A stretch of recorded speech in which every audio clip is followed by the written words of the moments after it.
once again.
Fam.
This is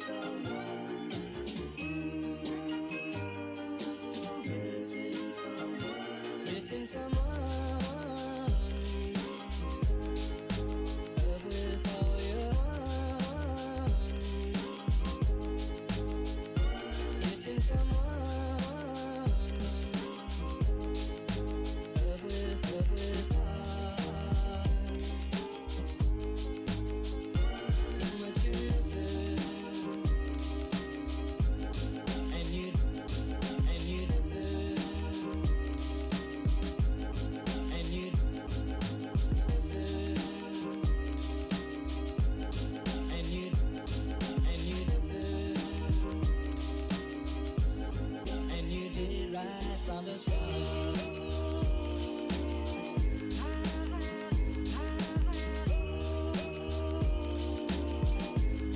And you did right from the start.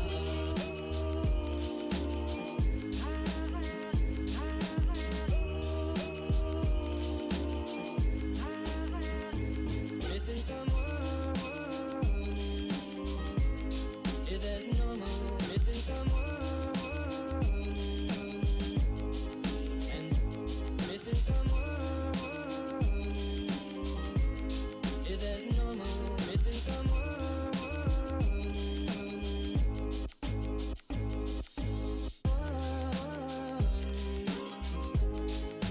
Love with all your heart. Missing someone. Love with heart. Missing someone. Normal.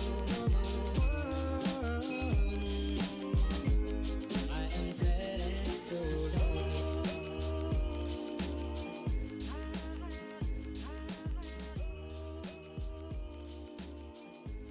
I am sad and so lonely.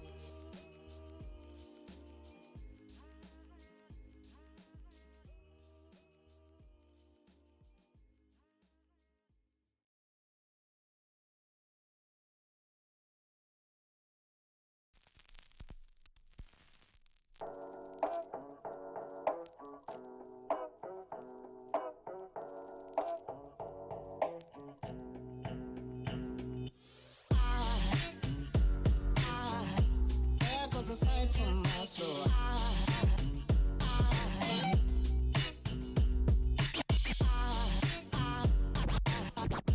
There goes a sight, there goes a sight. Now there goes a sight from my soul. There goes a sight from my soul.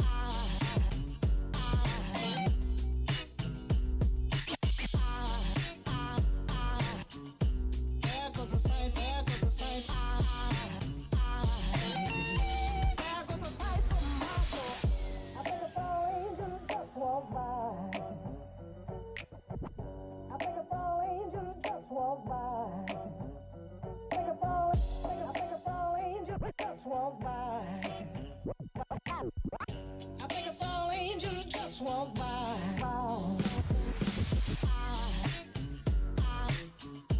There goes a sight from my soul.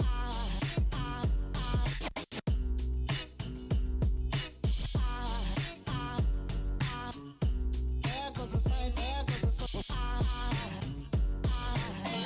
Now there goes a sight from my. There goes a sight.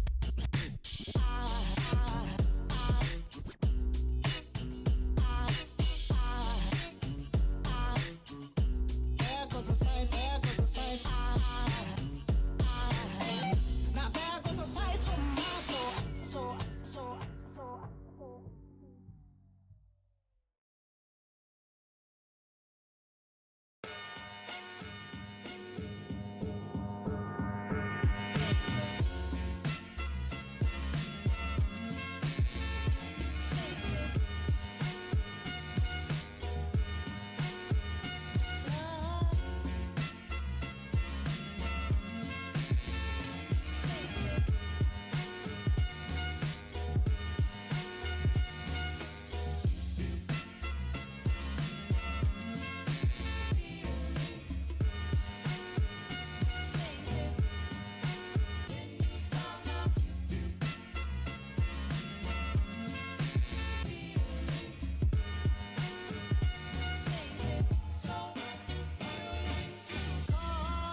life ain't a ding dong.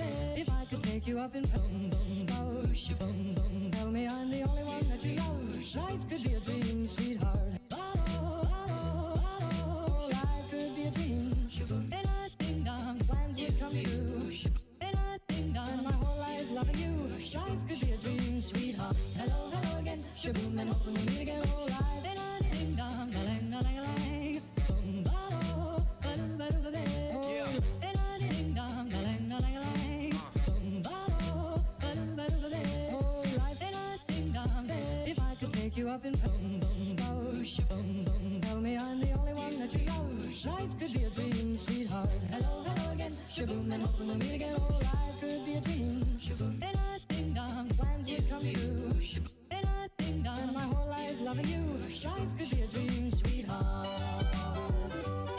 Now every time I look at you, something is on my mind. If you do what I want you to, baby, we'd be so fine. Oh, life ain't a ding dong. If I could take you up in boom boom boom, tell me I'm the only one that you love. Life could be a dream, sweetheart. Life could be a dream. Ain't a ding dong. Plans would come true. Ain't a ding dong. My whole life loving you. Life could be a dream, sweetheart. Hello, hello again. Shaboom and hoping we'll meet again. Oh, life could be a dream. Ain't a ding dong. Plans would come true. Ain't a ding dong. My whole life loving you. Life could be a dream, sweetheart.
Ladies and gentlemen, to the Upsurge Contenders League, where tonight we have our very first playoff match going in towards action here. Dynasty Esports taking on Lotus Souls. My name is Visions. Joined with me on the cast tonight is Elk Battery. Elk Battery, we haven't got a chance to cast in a while, but this is a great opportunity to reunite here in week one, number one here of the playoffs starting things. Yeah, for sure. The round of 16 is looking to be pretty hype here over in Upsurge Contenders League. And already we're seeing, a couple interesting bands. We already see the Kazakhs here. But for these teams, we see from Lotus Souls really just kind of playing around some of their solo lanes, mid lane specifically. And for Dynasty, I want to see their bot lane come out swinging. These guys have a pretty strong bot lane for themselves between the two. And I think versus Lotus Souls, that's really where they want to maybe attack and find some strengths. We have to see if that's exactly what they're going to try and draft for here, as the Ezreal is going to swiftly fall a little bit after here for Dynasty, trying to take away some of those more safer picks, maybe trying to opt in that option to try and go for that 2v2 scrimmage here as we go throughout this draft. But we had a big opportunity to talk before the game here, Elk Battery, but a lot of creative picks that could come in towards, and with it being a best of three here, you are able to kind of draft around that and kind of put in those creativity picks very early on, as the Zoe is going to follow up here for Lotus. Yeah, already. And take a look at Dynasty, just getting rid of every single AD carry pick. This does open up the possibility for a potential Nico flex if they really want to go for it into the bot lane. Still very strong Glacial Augment, all that kind of good jazz. And really trying to take away some of the strength that we might see from picking up a Yumi in the draft here. So if they do want to go with this blue side, Lotus Souls are going to have to pick perhaps a jungler. I wouldn't be surprised if we see something like Rek'Sai or a Jarvan early on, or even Gragas, which is really starting to rise in priority. Yeah, champion that is still able to pull off that one shot, as I don't believe we had a ban come through for Lotus, but I'm sure we will find out very It's a quickly, as Nami that was ban. a Nami ban that ended up coming through to round out their phase number one. And then we're going to have the Rek'Sai, like you mentioned there, Elk Battery, before we started the stream there live. So they're going to take away the Rek'Sai, take away the Nami, and now they have the option to see what they want to first pick. Yeah, for sure. And there we go. Already kind of hovering out the Jarvan would be a really strong initiation for them and still give them a lot of priority for being able to gank these solo lanes specifically. Be interested to see if they are going to lock it in. And in response, I think Dynasty kind of has a lot of openness on their plate, especially being red side. You do get a couple more freedoms with those first two picks. Could go for the Zyre or Khan very early on, as it does stand out. Lux, again, is still open. And it looks like they're going to just go with Lux Aatrox, which I think is still really interesting. They haven't necessarily locked in a top or jungle spot here, even potentially very strong into a mage mid laner. So Dynasty still with a lot of flexibility on their plate here. Yeah, certainly we've seen Lux rise in popularity significantly down towards the bot side, taking that aftershock, but occasionally does get flexed around towards the mid lane when it's appropriate to do so. Like you already mentioned, that Aatrox that, again, still could be flexed back and forth. The Yuumi that you now have talked about has been picked up for Lotus, and now have to see if they grab themselves the AD carry here before phase 2. Yeah, I wonder what AD carry they might go for. I'd be a lot stronger for them to just save a potential counter pick for themselves in bot lane, or in their solo lanes here. But Xayah is still on the table. Maybe they want to go with Caitlyn, although you get very hard punished by Lux, so I doubt it. Ezreal's already taken off the table, so maybe we see something like a Varus, but it seems like the Nico that I thought maybe Dynasty might want to flex around seems to be the option here for Lotus. Still great in their solo lanes, as well as potentially flex down to bot lane. Oh, apparently they're saying that's actually Ornn there for the Nico. So it looks like it's Oh, a little bit of pro draft issues here for game number one, like we occasionally do see from time to time with the client, can be a little bit buggy there. So it is going to be the Ornn instead of the Nico, and then of course the Nami there that was the ban, and now they're going to be following things up with their last pick, which looks like it's going to be that Sejuani, which is a champion we always see offers great engage and excellent front line. So no surprise there before we go to phase 2. yeah, definitely. Still great ways to be able to punish the Yuumi here. And because it is an Ornn, still a lot of kind of focus around the solo lanes. I'm very interested from Lotus with this draft. I mean, they've drafted their support, their top laner, and their jungle. Definitely not a very typical way to kind of get some of your champion picks, but I still think it would be very interesting if they are able to find a win potentially here. It leaves up a lot of flexibility for them with those last two picks for Lotus. We already see the Lucian, so already 3 bans into the AD carrier pool. Wouldn't be surprised if we just kind of see Lotus start to ban some of the a little bit stronger. It looks like the last one is going to be missed. Orianna. So definitely a focus towards mid lane. They want to make sure that Sketcher can get that strong matchup for himself. Maybe even see a Syndra, but all things considered, Azir is definitely still on the table here. Yeah, that champion also rising in priority a little bit there. As we've already mentioned, the pinch on towards the 80 carries could still come out here with more bans and kind of drop everyone's pool down towards the B to A pool for as far as what is viable and what is ranked up. But it looks like it's going to be the Akali following through here for the last phase 2 ban for Dynasty, as we're going to jump on towards our last one here for Lotus. Have the option to kind of see where they really want to pull the trigger and see where they can try and punish some of these laners here for some of these picks on priority in game number 1 here. Yeah, and it looks like they're just going to go for the Talia. Hopefully it's Talia. I know some of these bans are a little questionable, or some of these picks anyway, but yeah, already getting rid of the Talia. I want to make sure that there's no ability for people like Dynasty to be able to move into these other lanes. They already have really great gank setup with that Sejuani and Lux being able to lock down the Yuumi. I think it's very, very important, as well as giving a lot of survivability thanks from the Lux. And now Dynasty, their first pick, wouldn't be surprised if we do see something of a mid-mage. Or if they want to pick up their AD carry, and it looks like they are just going to go with the Lux Varus. I'm going to assume that's going to be Caitlyn because I was hovered, but it looks like they might just stick with the Varus on this one. Looks like that could come through there for them. Another champion that does scale pretty decently in towards the late game, just does need a little bit of peel. But when that champion has the option to free hit on towards the front or back line, able to deal out so much damage with the build he typically goes for here. So now we're going to see the option for the opposite side here, as it looks like Lotus Soul's going to hover overwards this Caitlyn, and that's going to be locked in for them, and they're going to grab that for themselves down towards the bot lane. Yeah, I think this is a pretty decent matchup, all things considered. Caitlyn Yuumi, obviously super poke heavy. Not the same thing with the Lux, who still hasn't been nerfed, still has great aftershock usage, still has great amounts of shield health. The thing I think is really weird with Dynasty is as soon as you hit that level 6, and even before then, level 3, level 4, this is a very deadly lane for Lotus to try to deal with, because suddenly you have a Caitlyn and a Yumi who are going to have to try to contend with Lux throwing out light bindings, as well as the slow from her E, Varus and his blighted arrows coming in. That's a lot of damage and a lot of mobility warping that is available for the Dynasty bot lane. Can be very dangerous if Caitlyn no longer has Flash, automatically caught out, and can be like a fish out of water. Right, and it becomes very difficult to play those team fights like that as Camille ends up following out the pick ban here, which I believe would be going towards the mid lane, considering we have the Ornn in place of the Nico there, as we would assume the Nico would be going top. So the Camille up against the Azir here is what looks like the mid matchup is going to look like, and then we are going to have the Aatrox going up towards that Ornn there. So engage on both sides, lots of champions that scale up extremely well going in throughout this game number 1 here. But again, this is going to be the start of all the picks that get altered and changed throughout the best of series here. But, looking in towards game number 1, a lot of exciting picks that are very explosive. And when they get ahead, you can be very scared to deal with here for snowballing. Yeah, I mean, we can just go top to bottom, right? I mean, we've got an Ornn versus an Aatrox matchup. Ornn, after they got rid of that unstoppable on his W, or sorry, the shield on his W, really just kind of completely changed the champion, made it so his trading patterns did have to change, makes it so that Aatrox can really abuse his champion if he's able to get those infernal chains off. And this Camille versus Azir matchup, we've seen this a couple weeks ago in LCK, and definitely over in China, they've been kind of favoring some of this Camille mid, going for that more of an assassin type, trying to get an engage onto Azir, at least early on. This matchup is pretty interesting. I think Camille is a little bit is really strange, because when we think of Camille, we always think of like, oh, that hook shot comes in, you get the stun, you get the Hextech protocol, or the Hextech ultimatum, and suddenly you have a really dangerous ultimate. But things like Mordekaiser made it through this draft, which I think is very interesting for both of these teams, as well as the new reworked Rise from last patch, still available. And I think maybe we see that coming into the next games, but definitely, I really want to watch Sketcher versus Kessler here, because we've seen Camille kind of float around top lane, specifically for Lotus and Sketcher. So I'm interested to see where he kind of pilots this.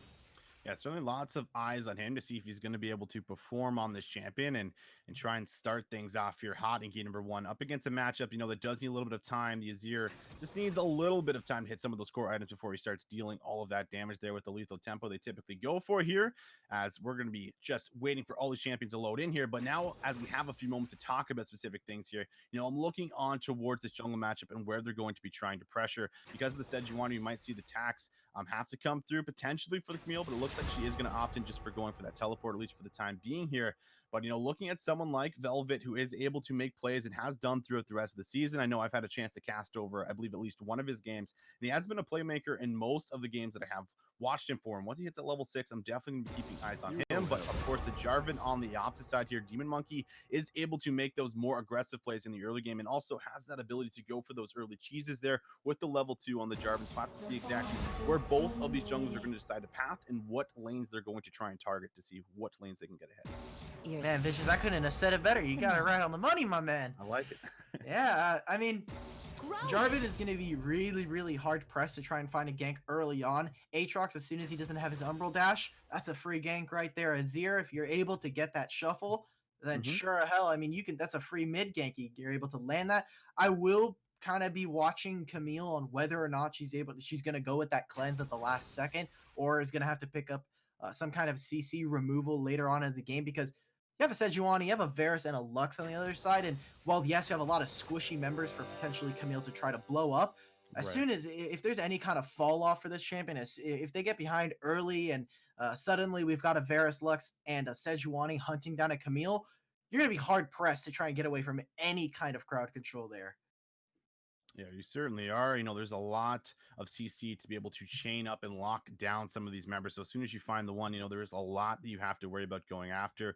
Could potentially have to see some of those QSSs coming out here for someone like Light, who needs the ability to be able to put out those autos and doesn't have too many escapes other than his flash and the 90 caliber net. So does need that a little bit of spacing and time to be able to put out that damage with lots of CC. Is not going to be very easy for him as we get later in towards the game here. But Battery. We've talked about a lot of these lanes here, but I think the big one is the bot lane, and that was kind of something that we touched on before we even got in towards the stream here. Was how this is going to be very explosive, and the Caitlyn Yuumi about how it's going to be very poke heavy. But the Varus Lux, all it takes is that level 6 to come through for them, and they catch out one member with the Chain of Corruptions. They layer it there with the light binding, and it becomes very easy to find a kill right back over to the opposite side of things. As you can even see Lights actually going for the cleanse here, so could see a very explosive bot lane here as well, which is something the junglers are probably both looking at. I just want to see what happens at around the 7 to 8 minute mark. We potentially see a bot lane scuffle, and all of a sudden we've got a couple TPs coming down here. I mean, Swifty, just in case if he does get poked down in this lane, he has the TP to try to survive that. Wouldn't be surprised if we also see the Doran shield, but Lux's shielding can do a lot of favors for them in this bot lane. But Azir and Aatrox are going to be both rocking a TP here. Sketcher, like we said, going for that ignite, looking for that kill pressure. I want to see how they're going to be able to play around having all this map pressure now, because you've opened yourself up to being able to get across the map very easily. And if you do have that vision, can definitely get into great flank positions.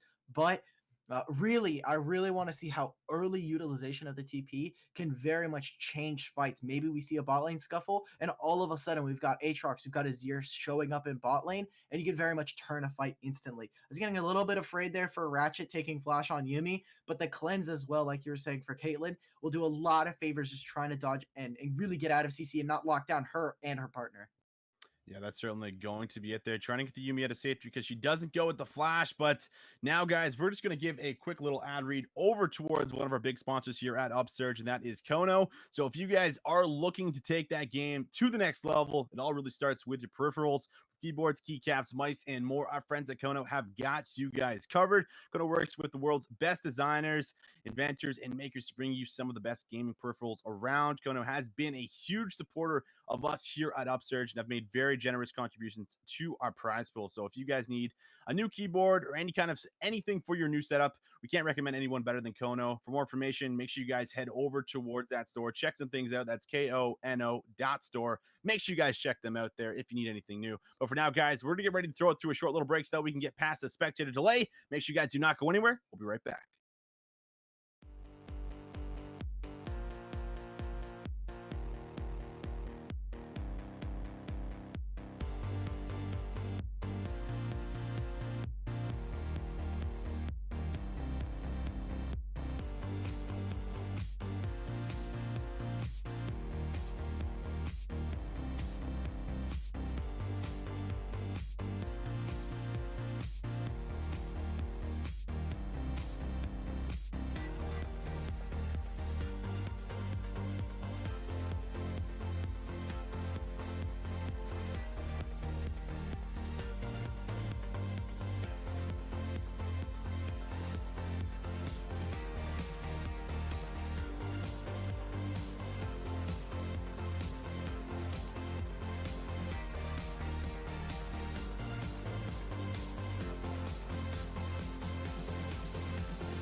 Hello and welcome back, ladies and gentlemen, as we get ready to jump in towards our very first playoff match here on stream for the UCL.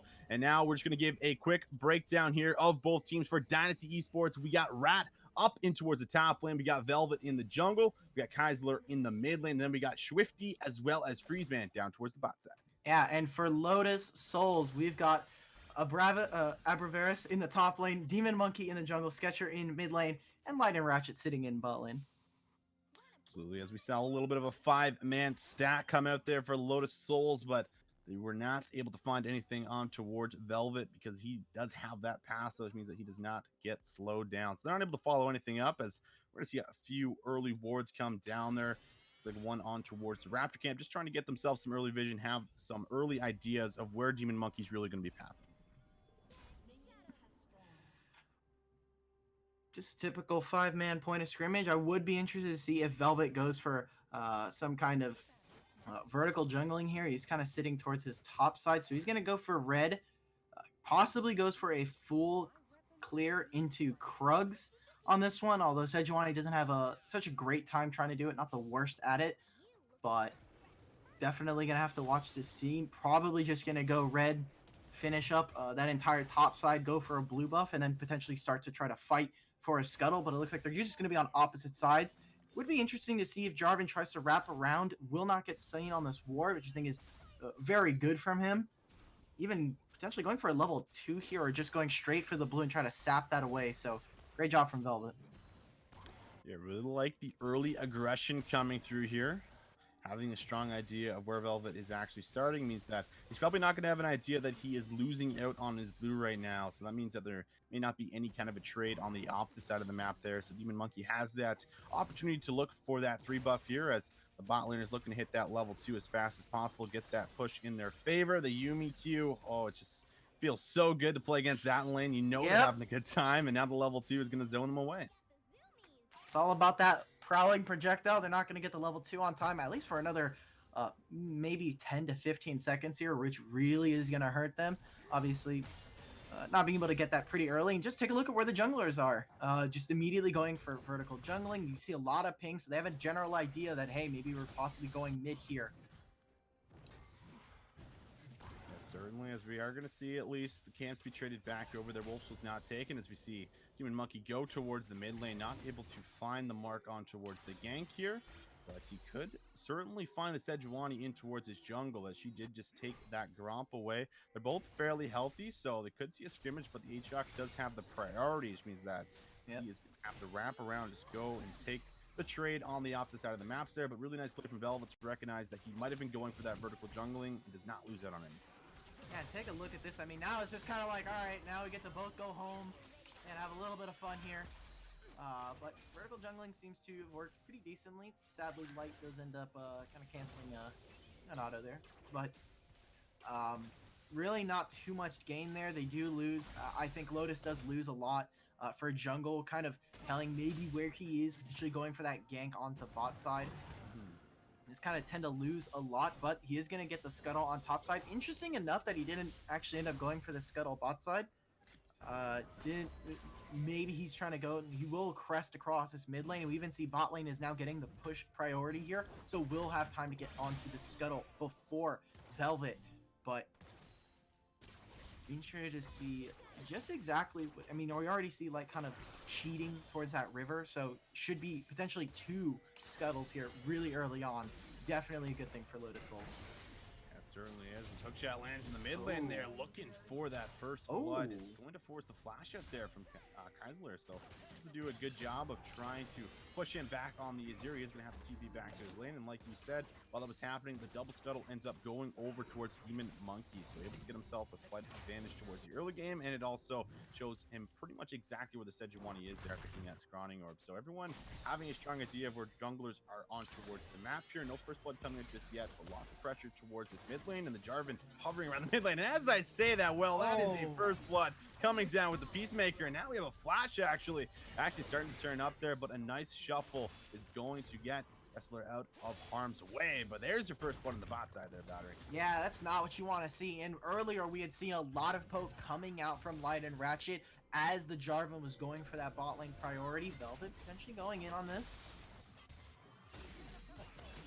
Not going to get too much. Just get the Aftershock proc. And we saw a lot of damage being chipped away. Specifically, a large mistake here was that Freezeman does not have a lot of mana in that last trade. throws out the prismatic shield, and it's on a flash. Light. Okay.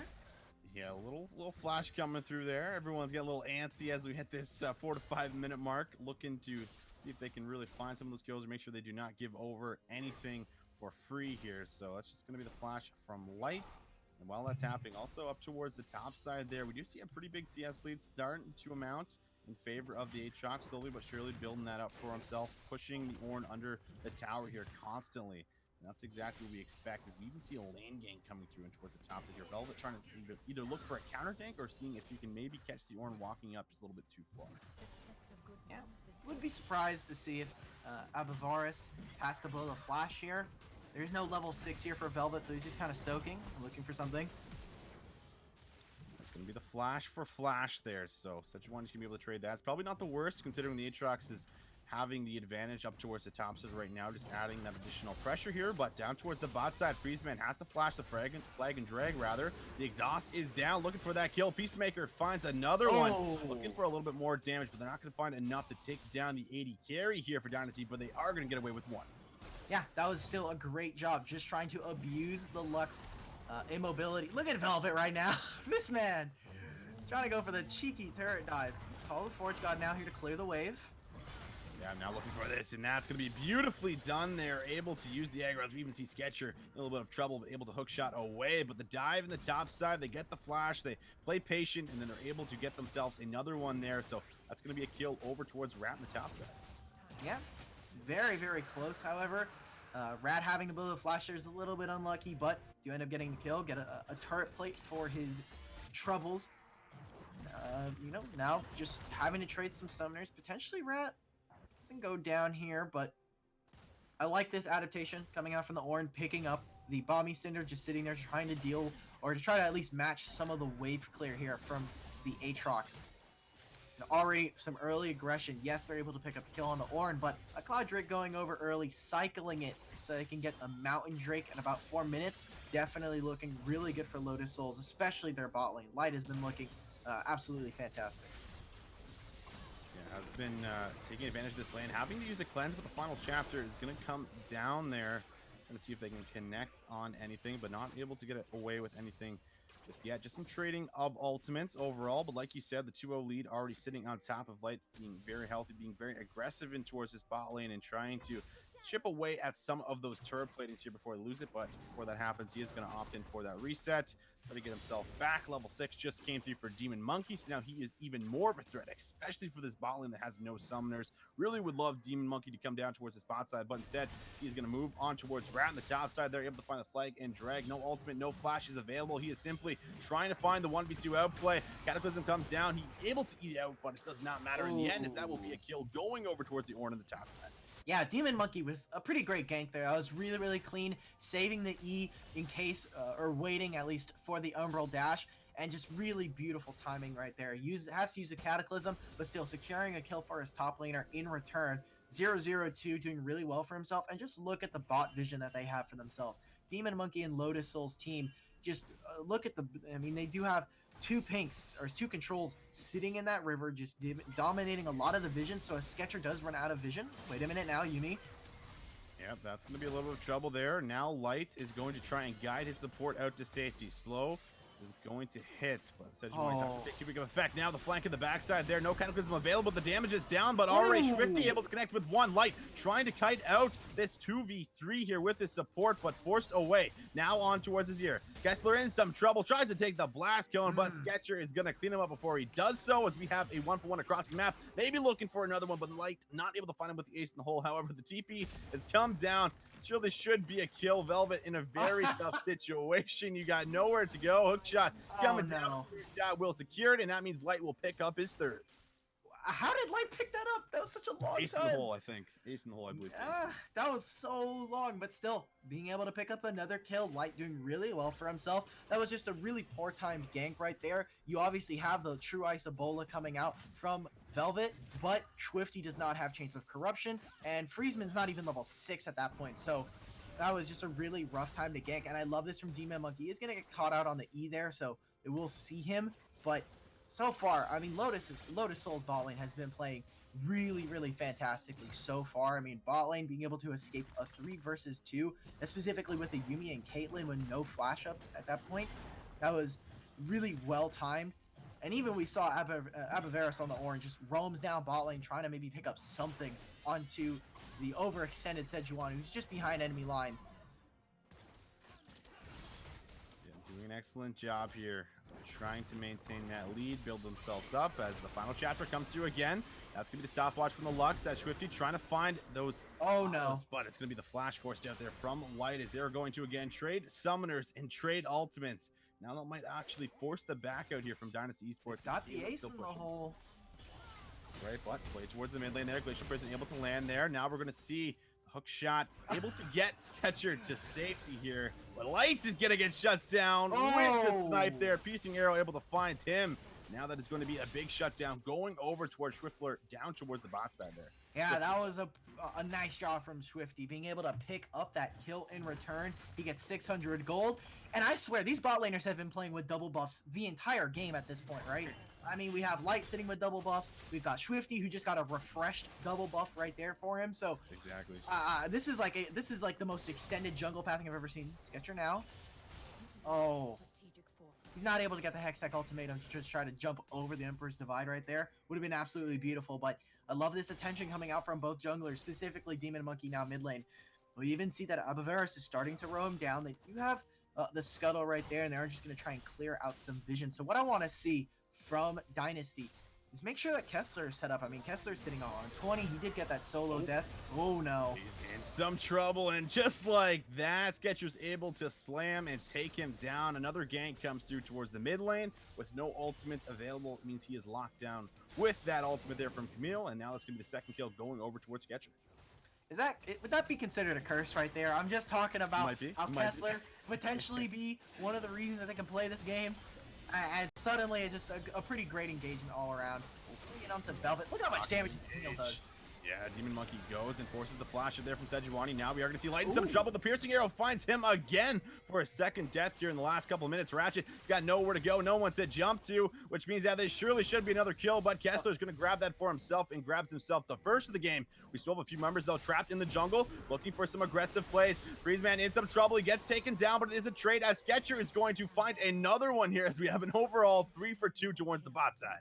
Man, this is really crazy. The no TP here for Rat, so if Abaveris wants, he pushes this out. He's able to then come with his team. Getting really low, but no mana on the Ornn. Yeah, but that's going to be the Forge God called in, looking to see if he can find this kill, and he just baps him and just bends him down, and that's a solo kill. Ends up going over towards the Ornn here on the top side. Certainly what you do not expect going towards that Aatrox. Hey, they might have taken the bite out of the dog, but I mean, Abaveris still got some bark on him on the Ornn.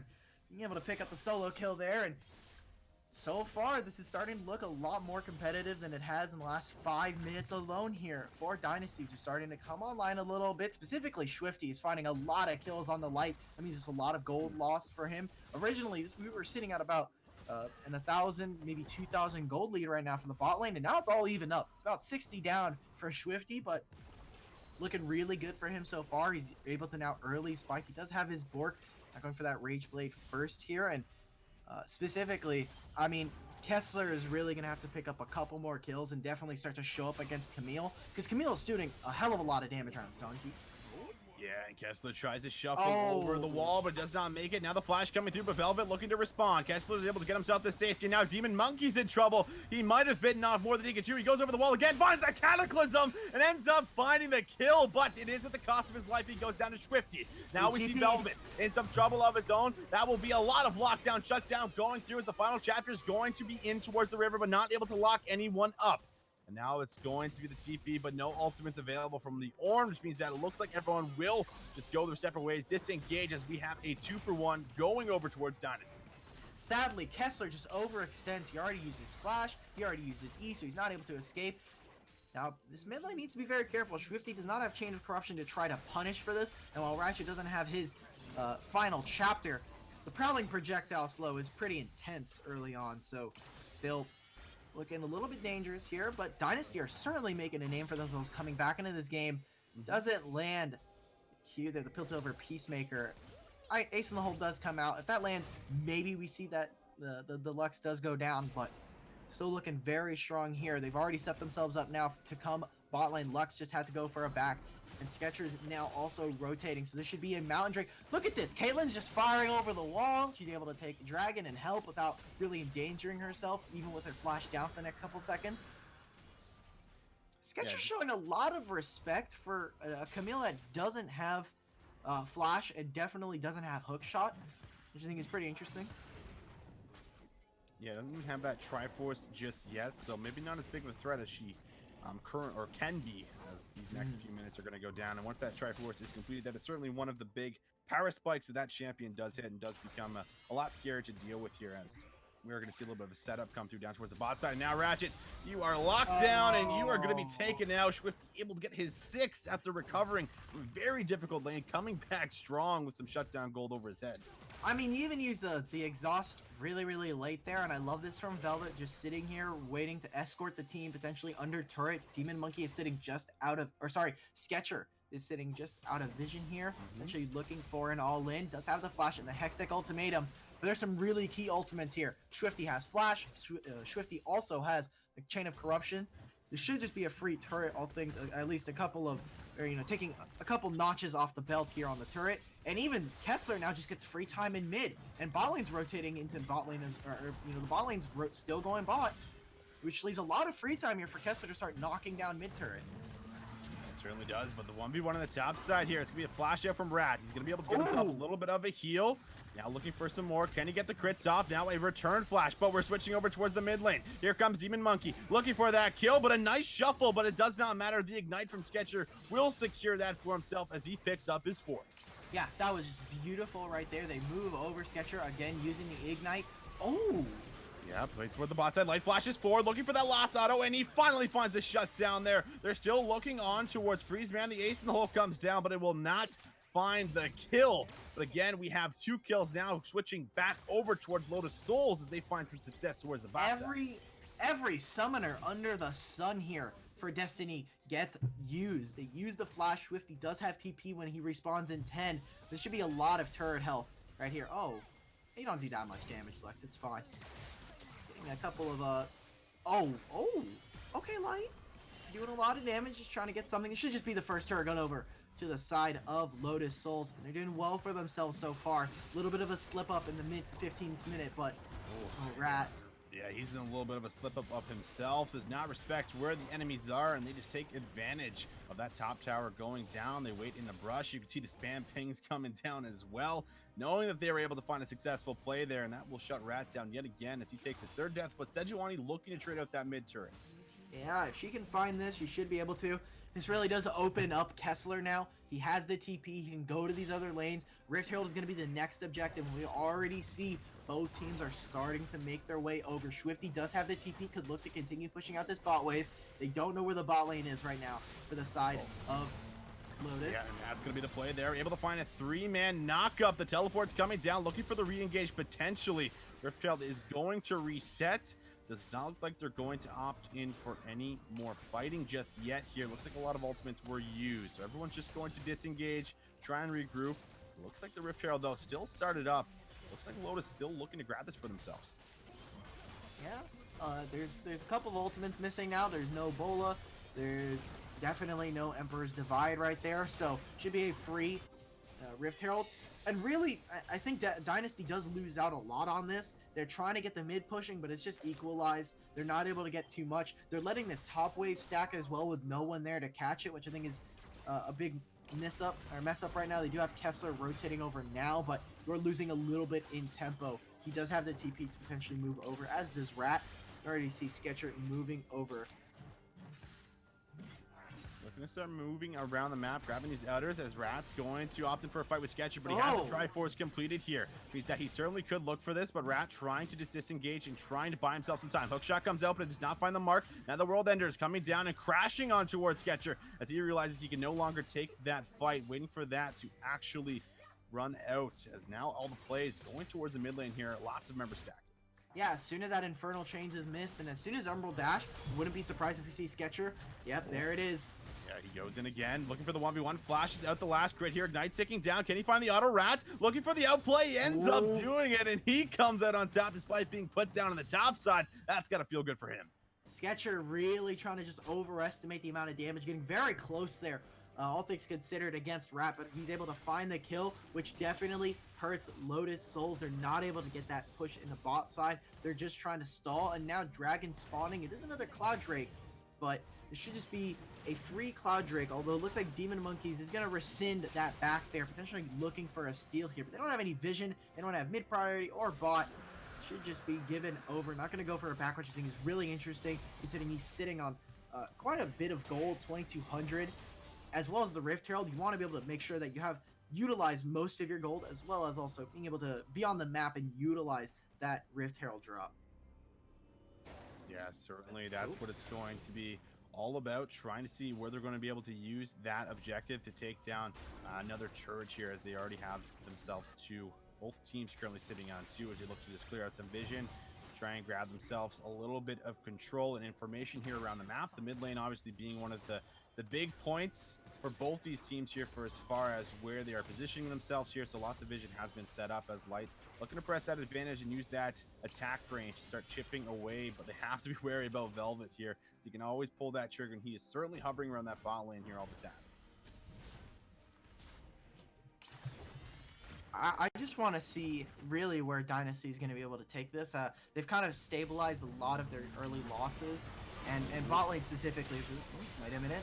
Yeah, they're going in. Cataclysm's able to find one. They already take out Swifty here, and now that is the member you need. But the flank of the backline, Rat looking to find the damage, but he's been bursted. And now the double comes to Light. Gessler goes in, trying to find the Shurima shuffle, but he's all alone, isolated, has to flash away. But the ace in the hole, that's going to lock him down. The triple kill for Light will secure himself 7 kills. And now with that going down, they're moving towards the Baron. Yeah, Swifty right there going down a lot of where their gold is placed. Rift Herald in mid lane to bust to open this map, and a Baron as well to boot. Lost Souls looking Lotus Souls, sorry, looking really good in that fight. Just really taking it to Dynasty and really punishing Swifty's positioning here. Light going over the... Just trying to look for a kill maybe onto Sejuani, prevent a steal here. Should just be a pretty free Baron, all things considered. Lotus Souls take the fight in towards the mid lane, and then they just get those 3 kills, move over towards the Baron, and now they are certainly in the driver's seats, able to start moving around the map, taking some more of these outer turrets here. They've only gotten 2, so they can certainly look to open up this Baron power play. We don't even see some of these core items actually coming through here for some of these players, and the engage is certainly there with their top laner, who has been holding his own and doing an excellent job up against this Aatrox here. So things looking really good for them. Just have to see where they decide to execute and what towers they decide to start pressuring for.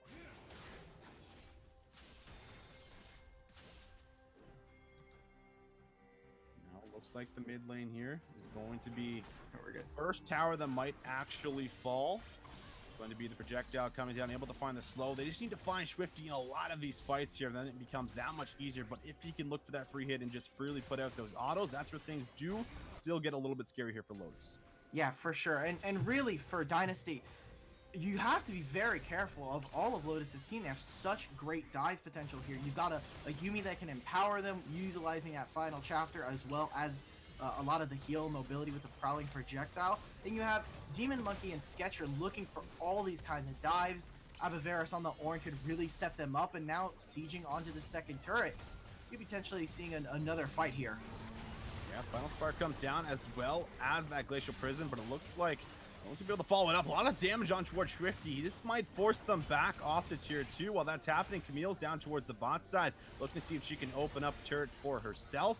And now they're going to wait for the wave to come back up. Sketcher maybe opting in for that fight, dodging the crits out pretty well so far here. And now Rat's maybe in some trouble with Zone Ignite ticking down, not going to opt in for the dive. And now the tier 2 falls in the mid lane.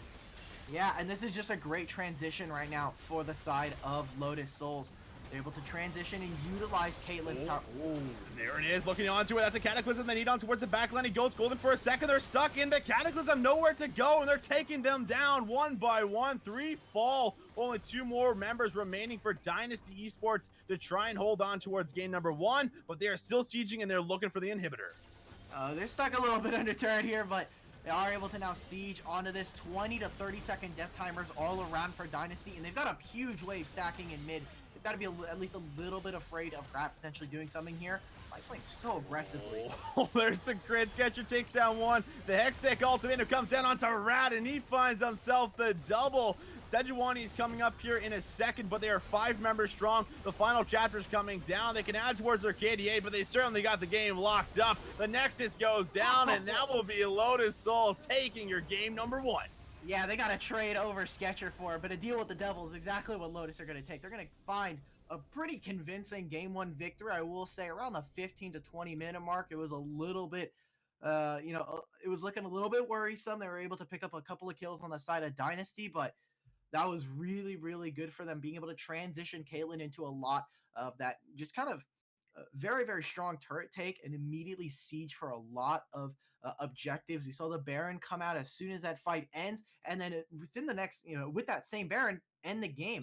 We have a 25-minute game, all things considered, sitting usually at around 30 to 35. So, dude, looking really good for themselves. And even Sketcher, he's able to get that. He doesn't even finish really a first or a second item. Sorry, he has his Trinity Force, which is then just upgraded immediately because now Orin's sitting at 15, gets those free upgrades, and all around, Lotus Souls looking very, very strong in this first game. Yeah, they certainly looked very, very clean there. Light putting on an excellent performance there for us. Have to see if any more bans get targeted towards him for game number 2 here. But for now, guys, we're going to get ready to throw it to a short little break so that we can get ready for our next game, get in towards the game and everything. So give us a few moments and we'll be right back.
Hello and welcome back, ladies and gentlemen, as we get ready to jump in towards game number 2 here for Dynasty Esports taking on Lotus Souls. If you are just tuning in, it was Lotus Souls that were able to come out on top there with that very dominating win there pretty much through the mid game, but now they have the opportunity to make some changes going in towards the number 2 game here in the draft. Yeah, and already we're seeing Dynasty with a lot of traumatized bans. No longer Ezreal, Sivir, Rek'Sai, Lucian, Akali. We've already got Camille, Ornn, and Yuumi, 3 champions from the last game already in the pocket. And Lotus going with a similar ban strategy, actually exact same, Kha'Zix, Zoe, and Nami to boot in Dynasty. First picking the Jarvan, making sure that they still have a strong jungler for themselves. I think Velvet could definitely still have a pretty decent game. We did see on the Sejuani did get a little bit stifled considering what we saw with Demon Monkey's pathing and just how effective a lot of his ganks were. Yeah, and I think another big thing was how often he was hovering around mid. He was always around his mid laner protecting the Camille in that matchup now. And now it looks like they're going to try and take it for themselves. But the opposite side of things, Lotus going to grab themselves the Ezreal and that reworked Mordekaiser that we have been seeing going towards the top set. Yeah, thank God. I mean, finally, Mordekaiser makes it through the ban phase last game, surprisingly. Dynasty now able to pick themselves up, hopefully a pretty strong bot lane. Lux is still available. I think Sivir Lux can be very strong. If they do want to have a counter pick into something kind of like this Ezreal, they could maybe go for a Sivir Morgana, play a lot more into some of that damage resistance or just being able to stop some of it. But looks like they're just going to go for the Lux. Very, very poker line with that Boomerang Blade and the Light Binding. But Ezreal, very safe. Maybe we see Lotus pick up a Braum with it, make sure it is one of the safest, potentially even Tom Kench. Mordekaiser, though, really, really strong. I'm kind of hate to see that we are already seeing Rek'Sai so early into the pick here. Was one of the last bans from Dynasty, but would like to have seen at least a support so that maybe this Mordekaiser can be maybe flex into a couple of other roles. But Rek'Sai still very, very strong. Yeah, certainly a champion that once she gets that early lead becomes very difficult to deal with here as we're jumping in towards phase 2 bans. The Orianna is going to be taken away just like it was there in game number 1, phase 2. Now we're also going to have the Morgana from Dynasty try and see what they can do to pinch out that support role like you just mentioned going in towards a phase 2. And another champion that we saw in the last game, the Talia here. So lots of pinching towards the mid lane. Yeah, I mean, for Lotus, these are the exact same bans from the last game. And actually, the only ban that made it through from Dynasty that was the same is the Akali one. So making sure that there's no mid laner. Although, maybe we even see if Dynasty ends up picking something of a melee mid.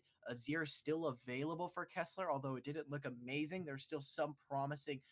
For a lot of Dynasty, I think last game, there's a lot of promise there, potentially from Swifty and from Kessler. But we're gonna have to see. Aatrox is still available here for Rat. I think he did perfectly fine on this. And Lotus are just gonna go for the Ezreal Soraka, making sure that they can try to stay as healthily topped off as possible. But I think that's very difficult against a Sivir Lux. So we're gonna have to watch how Light and Ratchet are gonna be able to manipulate this against Swifty and Friesman.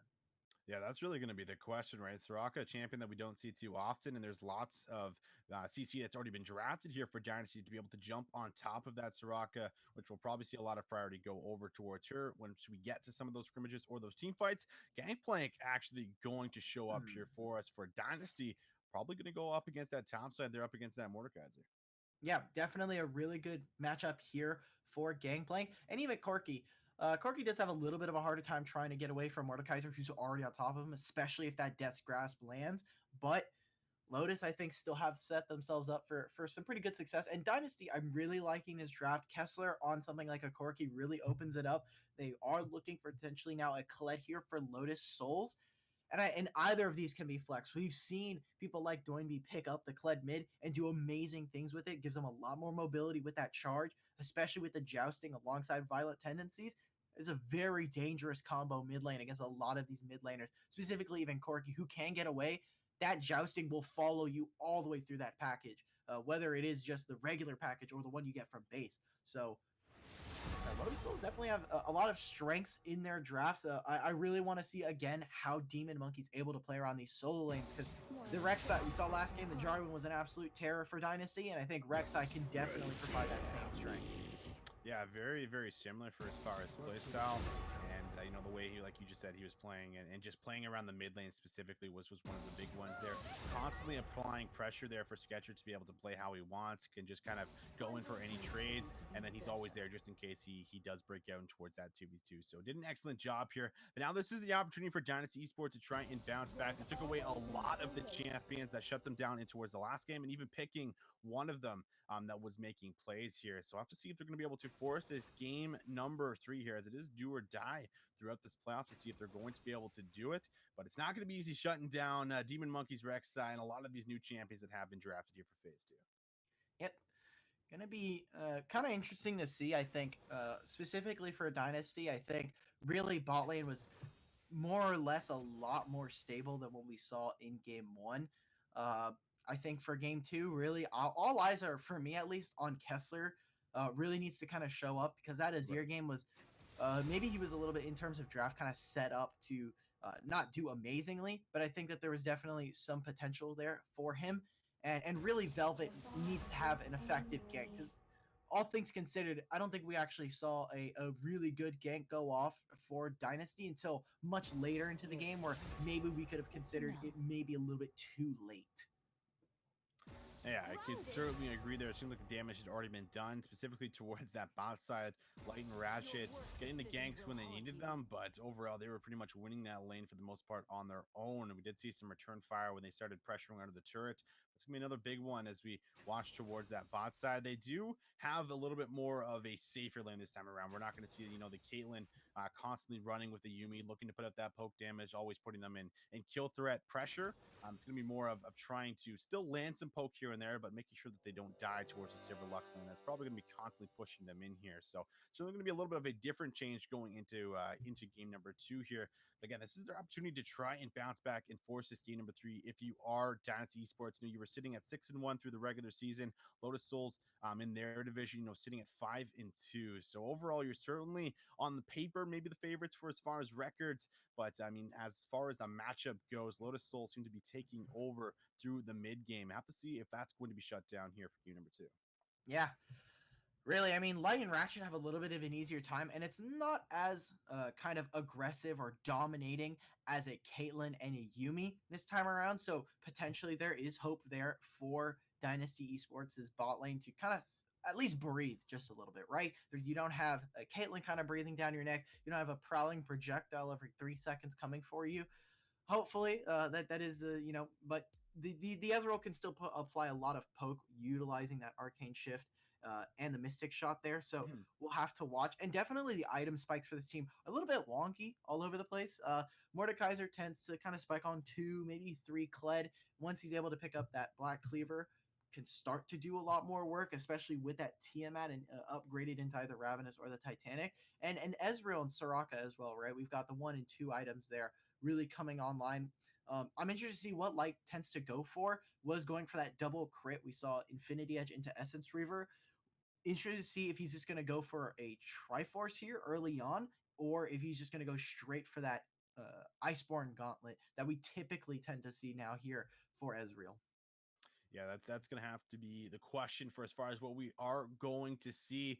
If the late game composition ends up coming out and they can make it there, Dynasty Esports certainly have everything they need to be able to exceed and excel in towards the late game with the double 80 carry composition, a scaling gangplank, and some strong engage with some good shielding there from your backline. That's going to be their win condition for sure. But we've already seen how dominating Lotus Souls is from the early to mid game, able to transition leads and snowball the game out of control. So they've built themselves the same composition, looking to do the exact same thing here for game number 2 and just assert their dominance. But for now, guys, we're going to get ready just to give you guys a little bit of another shout out to one of our big sponsors here for Upsurge. That is going to be Midwest Esports. Midwest Esports has been around for a long time, many years, starting as a small student group of Wichita State University there. Since then, Midwest Esports has grown to be a veteran organizer to tournaments and events throughout the U.S. They host tournaments for games like League of Legends, Rocket League, as well as Overwatch. For more information, make sure you guys head over to midesports.com so that you can see what they got going on throughout the United States. But for now, guys, we're going to get ready to throw it to a short little break. Let us know in the chat, will it be Dynasty Esports fighting back, making it to late game and forcing game number 3, or will it be Lotus Souls forcing out this game number 2, closing things out. Let us know. But for now, we're going to be right back. Stay tuned.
And welcome back, ladies and gentlemen, as we get ready to jump into game number 2. Lotus Souls looking to close out the 2-0. Dynasty Esports looking to fight back here out battered. We had a pretty intense game number 1. It's snowball heavy game number 1 for Lotus Souls, but you know, if this game does go late, then I am going to be a little bit scared for Lotus Souls. They don't have the best way to deal with some of these champions that are going to be putting out a crazy amount of damage as they actually go in for an invade.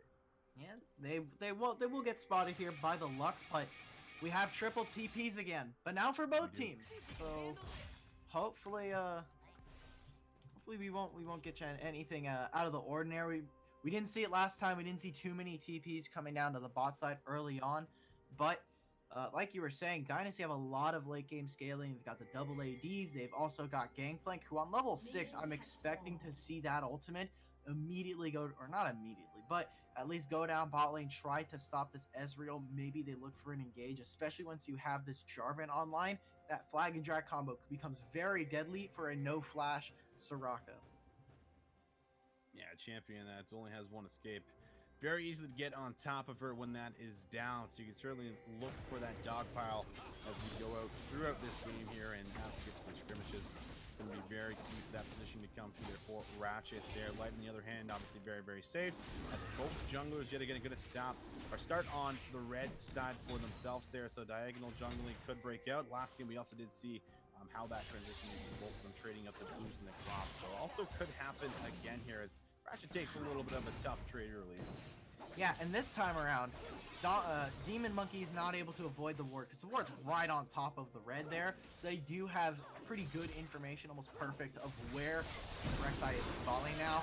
Oh, and that's beautiful. Velvet just comes down instantly, level 2, even forcing the flash out there from Light. So a nice quick response, and now he's pinging on towards the blue buff. So that is exactly what you want to do, and to start off that bot lane there better than you did in the last game. Yeah, I mean, he does blow the flash there, and we see Friesman gets the exhaust off, but I mean, a first early blood there coming out for Velvet, already looking a lot more aggressive. You set yourself up. Ratchet is going to take a pretty big beating now. Is not going to have level 2 for at least a little bit here. And really already setting up your bot lane to do really, really well. I love that aggression coming out from Velvet. Just taking a little bit of an interesting trade. But also something to note, Abavarus is mid lane. Sketcher in top.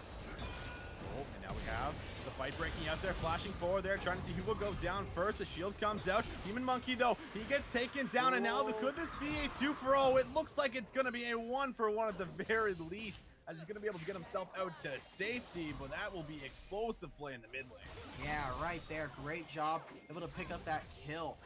Velvet already looking really, really strong, and yes, Abavarus is able to pick up that on the other side, on the return there, but looking very, very good. Already these early ganks doing a lot better than we saw last game. Yeah, Rat in some trouble there. No longer has the mounting there. Sketcher, of course, under this turret. That's just going to be a ton of damage on towards him. One more Q, and that will be the death for him, so he has to be very, very careful. The return gank maybe looking on towards the mid lane there. Kessler in some trouble, but again, it looks like Velvet the right place, the right time. Demon Monkey is going to be taken very low. He's left for dead, and that will be 2 deaths very early on for him, as well as 2 kills over towards Kessler. He just came out of base, my man. He goes right back into mid lane. They're not able to find it. He doesn't have the flash for their flash unburrow.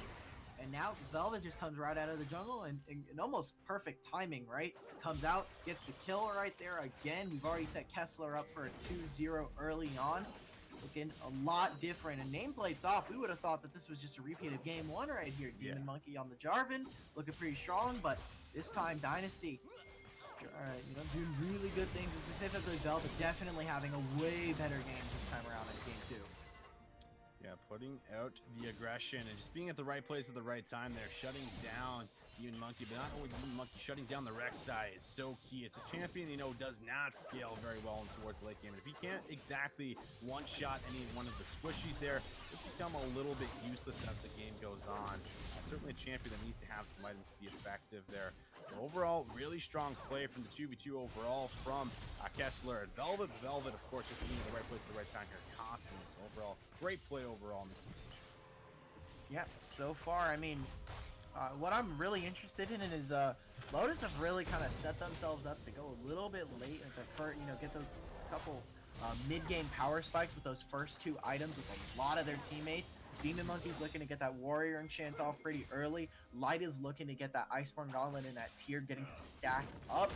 And really, the Mordekaiser and Colette are really looking to try and get some more items under their belt. And early Infernal Drake for this team is looking really, really strong to set them up against this 2-item power spike here for Lotus. And I think it's really interesting because we saw last game, they're strong on 1 item. They're strong on really, I mean, they really do power spike very dangerously on 1 item in that first game. Camille, the Caitlyn, and we have a lot of strong ways to set them up early. And now we've gone with something a little bit later and definitely a lot more, a lot different than what we've seen so far. I agree. It is absolutely a lot different here as Ping coming towards the top side, maybe looking to dive Brad. He has the flash and it's fairly safe. So it doesn't look like they're going to commit on towards that. The lane is pushing, but still, this is going to hold off to forcing plays. And, as Demon Monkey right now, you really only want to make plays that are 100% going to work in your favor here. Looks like he might opt in for that tunnel behind the wall here, so he certainly could get behind Rat and look to force a play. It's no level 6 available just yet there for the charge on towards Sketcher. Waiting patiently to make this play here. Looks like it may not actually take effect, so Monkey just wasting some time and going to clear out some wards here. Gotta be very careful. Sketcher should get level 6. There it is. He will potentially now have charge if Demon Monkey wants anything. Jarvan now here. Yep, now Light in some trouble there, has nowhere to go. Locked down, looks like he's going to be taken. Now Velvet picks up his 2nd of the game. 100% skill participation so far in this game, doing an excellent job now as he's going to shut down Light here and towards the bot side, not having that flash as he's just coming out.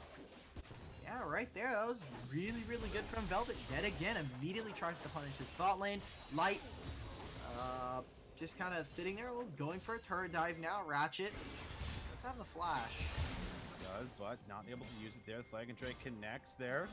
Still could look to flash away just in case he gets low. Might have to use the heal, and he does. Now Demon Monkey looking to see if he can find a response. Also, the teleport's going to be coming down here as well. Looking for anything. Abrams looking for that engage there. Looking to use that ultimate. It's going to be on to Freeze Man. Not sure if he has enough damage in the tank to find the kill. He does not here. Light though looking for a little bit of a response of his own. Now he's down to level 6, able to find Arcane Shift forward, but not enough damage to finish off the kill. So a lot utilized, but nothing coming through. Now the play towards the mid lane. The charge on towards Gessler. He gets taken out. He does have the flash. He could flash away there. Sketcher just needs to get an auto or 2 off. He's going for the dive now, able to land the root, and now a shutdown comes through. Going over towards Sketcher, picking it up there. Oh, oh no, Sketcher. Yeah, he's got nowhere to remount. Can he have enough time? But it looks like he will. So Velvet not able to trade out that kill towards mid.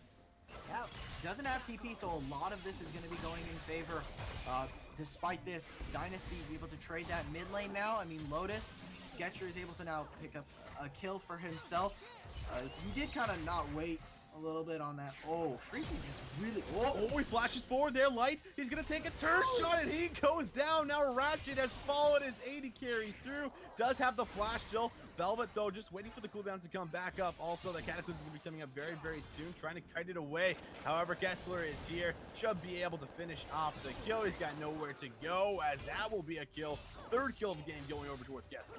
Yeah, and he does have the package to get back in the lane, so really great job here from the side of Dynasty. Looks completely revitalized. Maybe a couple of jitters from game 1 here, but overall, I mean, that was a really forced dive there. Your Ezreal, you only have tier, right? You don't have a pickaxe, you don't have a Mana, you don't have anything like a spell shield, or sorry, like a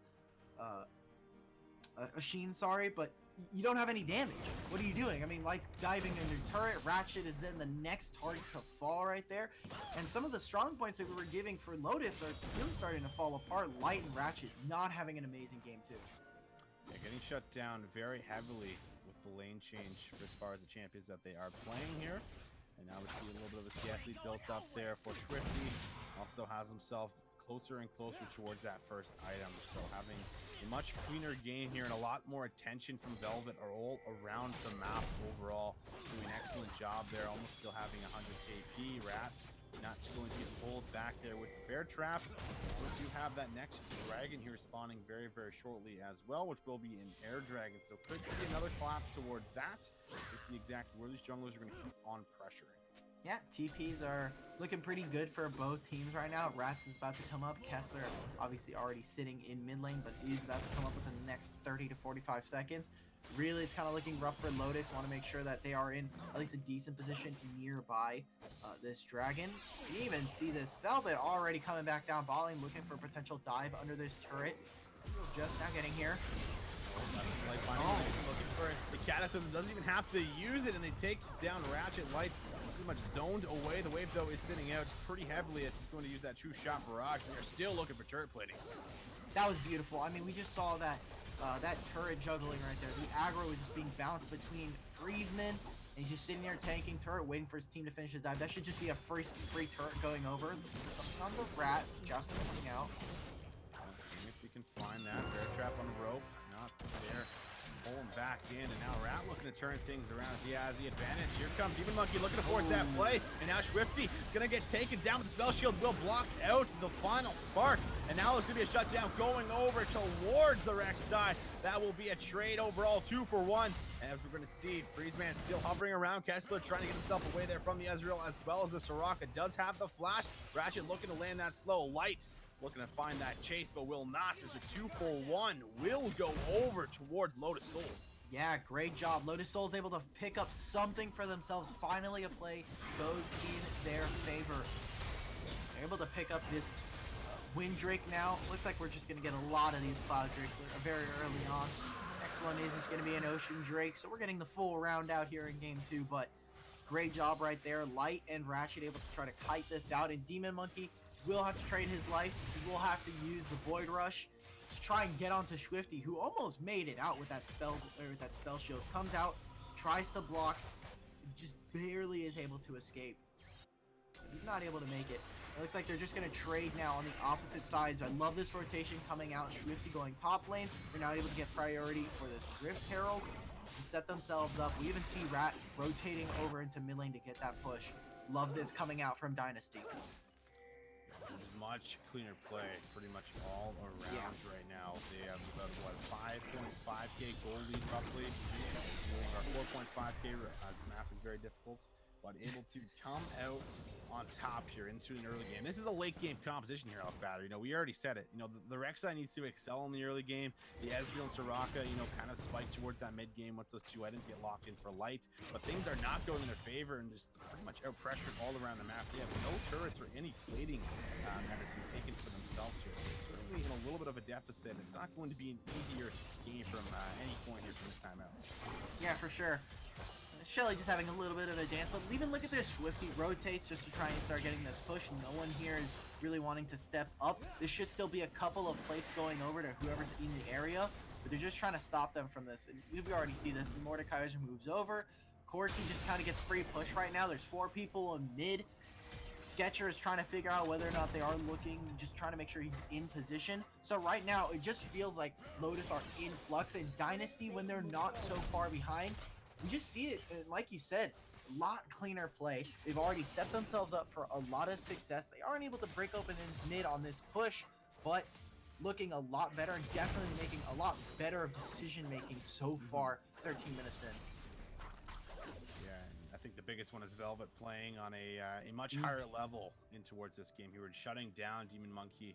So again, you know, you have to touch on, got shut down pretty early on towards those mid lane ganks, got matched by Velvet there, and he hasn't made too many plays attempt for that bot side. And now the charge, though, looking to see if they can find Freeze Man. Catcher's pretty much all alone. The teleport's coming down. He can get himself out of the cataclysm, but is chunked out of the fight. Light in the mid lane's in some trouble of his own. The final spark comes towards the top side. Velvet looking to flash forward on towards Ratchet there. The heal will be able to keep the Soraka safe for now. Flag and Drag will land on towards the Mordekaiser as he's still tanking things up. Pretty A-okay at the moment there. Boomerang coming down. The light binding is going to connect. There comes the Soraka heal. Able to heal anyone back up, but they're going for it. Still pressing the advantage. Kessler's all alone. Has to flash away. Able to find one there. Still on the chase. Demon Monkey goes down. They find 2. Looking for more. Ratchet has to flash away. They are just blowing everything. And now even looking for the dive. That will be the shield coming down. But Freeze Man looks like he will be taken out in the stage, but he goes golden. And that will be him making it out. All the members stay alive as they take down 3. 3 for 0 right there, and Dynasty with an amazing fight, able to turn that around, and really Kessler coming in very clutch. Already has his Triforce, already has his boots. He did get hit the back on that one, but Light is nowhere to be found in that fight. And a second tower now, top lane does go down in favor of Dynasty, looking so much better. And really, Sketcher with a pretty hasty ultimate there, just kind of stranding most of his team. Ratchet has to try and play defense on that, and Demon Monkey kind of goes in and never comes back out. Yeah, this man, you know, once you pop that Void Rush, you're just hoping that you at least take one with you, because that's usually a one-trip journey.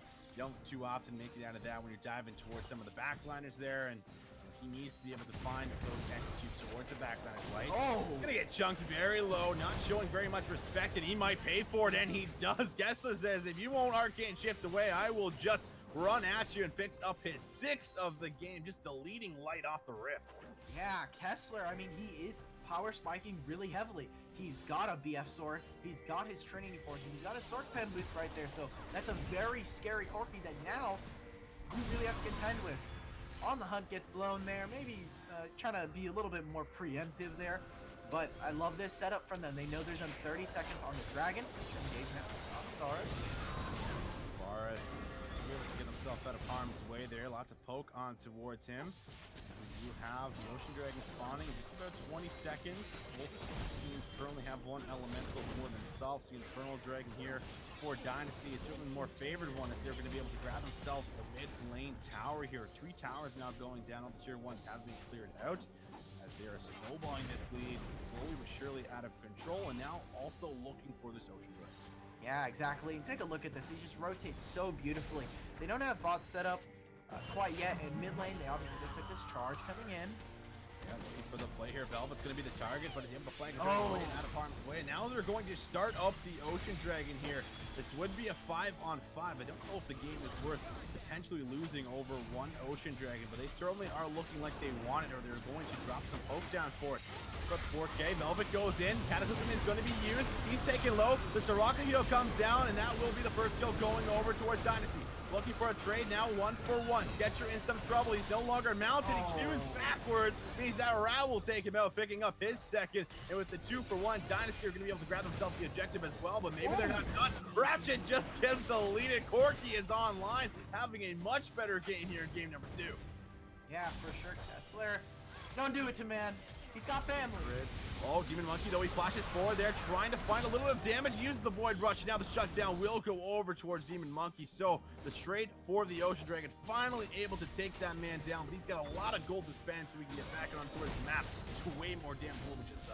That was really great. Just being able to cancel the charge, and really the charge ends up going nowhere. And just take a look at where the lanes are now. You've got 3-for-1 in favor of Dynasty. Yes, they do give over 700 gold to Demon Monkey, but mid wave just now catching up. Top wave is starting to build pretty heavily. Bot wave got shoved out, and Lotus has to respond to so many things that just a kill right there is not enough to bring them back, or even, even try to closely, even in like a far-fetched way, bring them back. They are still down about 8,000 gold. We haven't even really scratched any of the turrets. Most of them are sitting at about 60 to 80% HP. So all around, Dynasty are looking kind of like their record was, showing us coming into this series. Looking a lot better. Game 2 has just been really all Dynasty, and specifically all Kessler. Because right now, Velvet has had he's been able to play a lot more aggressively, no longer a Sejuani. He doesn't really have to wait until level 6, all those kinds of power spikes, and now he's starting to really come into his own in this game. Yeah, I think you really said it there. This is a team that may have just had those game number 1, kind of just jitters going in towards playoffs here. And after coming out with game number 1, like, listen, guys, we got our first game out. Now let's just work on our second here as Velvet. Oh, Ratchet, you look like you're going down, and you are just a free kill going over. But now looks like another one could go over here. We're gonna see Demon Monkey with all of that shutdown gold, try and find that kill. He's able to find the support, but it's at the cost of his life. That will be a 2-for-1 while that was happening. Also lost another member here. So this looks like Dynasty taking control of the map, and now the Baron's gonna be spawning in about 10 seconds. yeah, look at that. Both junglers go for both supports, and look what ends up happening. Dynasty are able to get one more out of that than Lotus. I mean, Baron is not going to be up, or is going to be up right now, and they have priority in all the other lanes. They have GP sitting in a side wave with TP and Cannon Barrage. They have great Baron take with the Corki and a Sivir here. Now really the ball is in Lotus to try and do something. Kled is going bot lane. They're not going to be able to at least go for a charge onto this. They are really, really low, and it looks like they're going to have to back TP coming out in the top lane. Yeah, and they're just going to peel off the Baron. This is a very smart play. There's no reason to try and force your lead here and try and force grabbing the Baron and potentially giving it over to the other team. So I really like this play. For the spec play, they end up also blowing the TP like you had mentioned there, and they end up grabbing the tier 2 in the box side. So what I'm assuming, I'm pretty happy. What I'm assuming Sketcher was thinking is that they wanted the team to collapse. They wanted the team to try and maybe kill a couple of members. Velvet obviously being the key member that is very low. Thinking, hey, maybe if we go in with the charge, we're also able to find the kill. But all they do is end up blowing their TP advantage, as well as also blowing. Even Monkey might be in a pretty rough position now. Yeah, he's going to be able to tunnel at the safe. Take quite a bit of damage. They're still alive. They are still hovering and playing around its objectives. These junglers' lives are just so important at this stage of the game. Charge has to be used defensively. That is not what you want to see coming out. He does have the flash. Now this just means that Dynasty get a lot more priority. They don't have to worry about a surprise engagement. They don't have to worry about basically a counter on the hunt coming in from the side of Lotus. We just see that they're just pushing out top lane. They're playing this patiently. They do have a package now for Kessler here. So we will have to watch how he's able to utilize that. Two members are backing. They still do have the TPs on Abavarus and the Ezreal. So potentially looking at still kind of keeping it relatively tension filled, trying to at least protect this Baron, but looking for potential engage onto Light with that package could be the plan here. Dragon up in 40, and it is another Infernal Drake. I don't know if Lotus really want to fight for this. Yes, it's an Infernal Drake, but you're about 9,000 down. Right. Yeah, you're still quite a bit of gold down, which means that there's just items that the other team has that you do not. But you know, we did say that if this game does go late, then Dynasty Esports is certainly favored for both the matches. The trigger pulled. Esper though, just saying hello. Just gonna drop a little bit of damage over towards Ratchet, but he's gonna be able to heal himself back up and be okay. Infernal is being contested, but still is the Baron on the board for as far as what could be traded out. Some epic objectives here. Good damage actually force here. Lots of poking. Nice trade there from Light now using the True Shot Barrage. Going to land a little bit of damage here as you see it forward. Now the charge is going to land on towards Rat. Looking to absorb some of that. Freeze Man looking to back him up there. Flash is forced out there from Rat. That trail's gonna come down the flash forward there. Kind of is gonna find two, looking for that damage. That will be Demon Monkey going golden for a second, but the rest of the backline is getting blown up. Soraka looking to heal them up. Final Spark finds Ratchet. Ratchet gets taken down. Now they're looking to drive forward. That will be a second. Swifty finds himself his 4th kill of the game, and the Infernal Dragon will be the reward. Yeah, and possibly a lot more. You've got Baron on the table here for Lotus Souls, and really looking so good right there. And specifically from Velvet, that was a perfectly timed stopwatch there. Just trying to waste as much time as this Mordekaiser's Death Throw will allow. 7 seconds, obviously. This should be a Baron going over the start here for the side of Dynasty Esports. And Demon Monkey is available. There isn't a smite discrepancy. Could be looking for a potential steal here.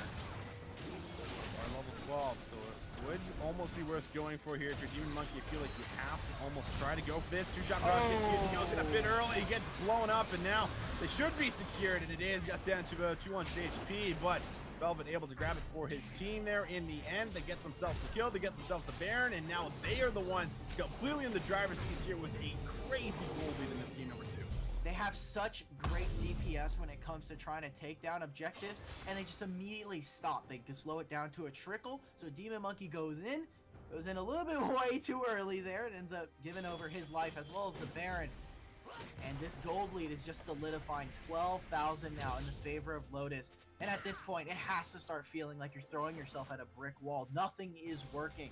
They need to be able to find a kill onto Kessler, stop Velvet from being able to dive Light, because right now, we saw that the start of that last fight start with a Mystic Shot landing onto Kessler and taking a pretty big chunk of his health gone there. Freeze Man also now getting caught here, but Light can do a lot of damage on this Ezreal. They need to be able to deal with Kessler as well as Swifty, who's just now firing off into the backline. Doesn't have quite the Infinity Edge quite yet, but still doing a lot of damage between both of these AD carries, and there's obviously a lot of backline threat when you have something like Lux, GP, and Charger. Trigger here, looks like a lot of damage going down. Kind of is going to be used as he takes him in towards the death round. Final Spark coming out, just doing a little bit of damage there. The shutdown goes through. It looks like it will be a 1-for-1. Still, Light is alive and does have the majority of their wave clear, as they're going to start sieging towards the tier 2 in the mid lane here. As Rat looks for the flank, not finding anything now. Tier 2 will go down. We'll be looking to siege, Corki being one of the biggest components for them to siege. Look at that damage. Oh. On line here, 3 items strong with this Corki sitting on that level 14. Caddy minion looking to slowly beat down on towards that tier 3 towards the mid lane there. Kessler trying to find that big rocket, trying to find some of that poke damage while they are sieging underneath this tower. They also do have Sketcher who is back up there, could look for that image. Yeah, right now Light is trying to pick up that lost, or finally try to finish with that lost chapter. Charge coming in now. Yeah, Rat might be the target here, as they're going to be able to get on top. The knockup comes through. Rat is all alone in the shutdown. We'll go back over towards that Mordekaiser there, picking up 5 kills. We'll be able to take down 1 from that siege play coming through, but the damage still has been done. They haven't traded over any towers in this game here off battery, meaning that there's just, the waves aren't hitting those points where you can move around the map, use that pressure, and even all of that global gold that's stacking up here. There's just a lot waiting for them to grab, and that's really one of the main reasons they are just so significantly behind here. 12.5K, trying to climb back in this one. This almost just seems like an impossible task. Yeah, for sure. And it makes it so much more difficult for Lotus if they do end up winning a fight, right? Let's say that they do win a 5v5, or if they're able to find a significant amount of Dynasty's members kind of in a pretty bad position and they're able to catch them out. What are they able to get with this package here for Kessler now? Oh no. Getcher, he's all alone. He's got nowhere to go. The damage is just too much, and he is going to go down for the third time in the game. 40-second death timer. He will be on the gray screen here. A big opportunity for Dynasty to see if they can break open the base and take some inhibitors. Yeah, now they're just trying to siege. I love this coming out from Dynasty. Perfectly finding that Sketcher is all alone, way overextended, and now they're just going to look for a siege onto this top turret. They still just want to make sure Kessler still has the package for himself. Special delivery right there. That just means that now they're able to pick out the last tier 2 here, and now they're starting to try to siege onto this. I would like to see if someone were in mid lane try to threaten for that open inhibitor. Freeze man. Oh yeah, he's very low and he gets taken down. Now they're looking for the fight here. That will be the Cataclysm used, but it will be traded up for the death realm. Kessler's going to be able to find Demon Monkey going forward, seeing if he can put out those grits.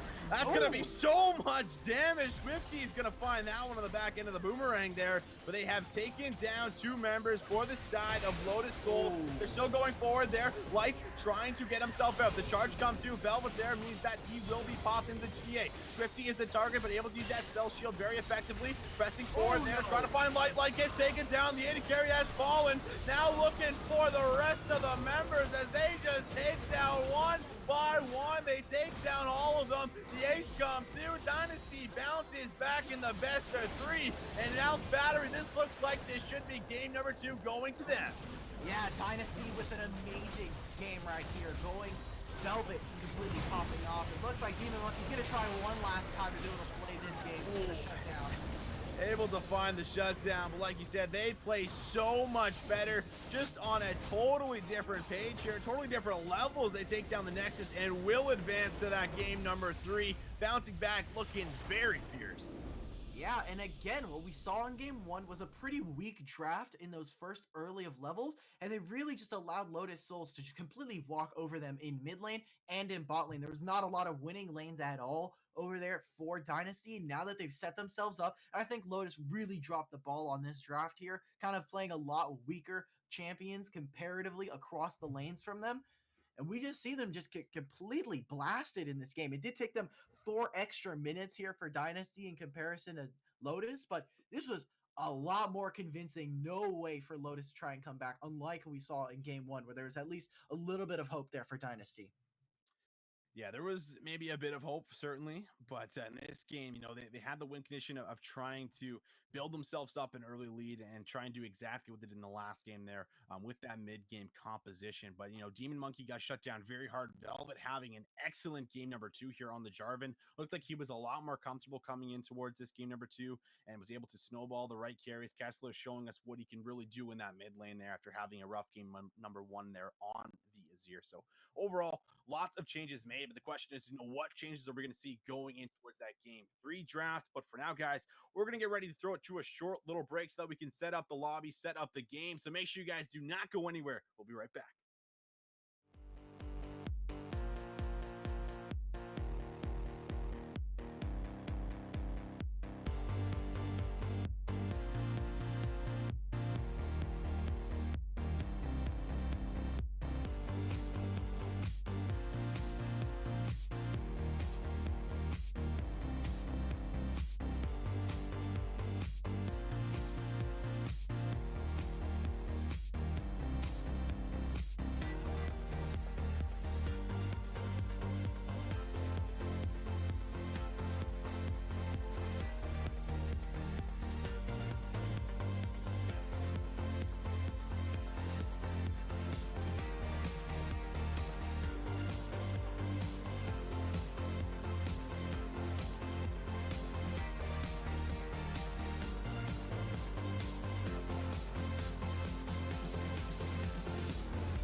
Hello and welcome back, ladies and gentlemen, as we get ready to jump in towards game number 3 here between Lotus Souls and Dynasty Esports. If you are just tuning in, it was Lotus Souls that were able to take game number 1 pretty convincingly there, and then we just saw the exact same thing there from Dynasty Esports, even potentially more convincing because they didn't give any towers over, I don't believe. So it looked very good here as we're already jumping towards the bans here for phase number 1.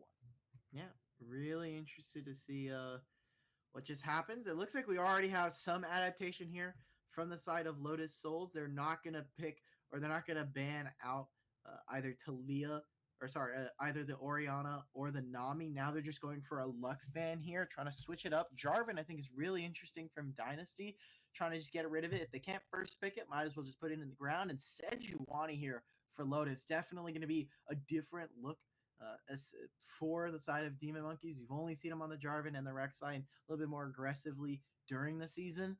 So for now, for Dynasty, you have a lot open for you. You still have Sivir. You still have, looks like they're just going to go for the Zyra Rakan a lot early on. This is something that were potentially looking at game 1, but setting themselves up with a pretty nice bot lane, all things considered.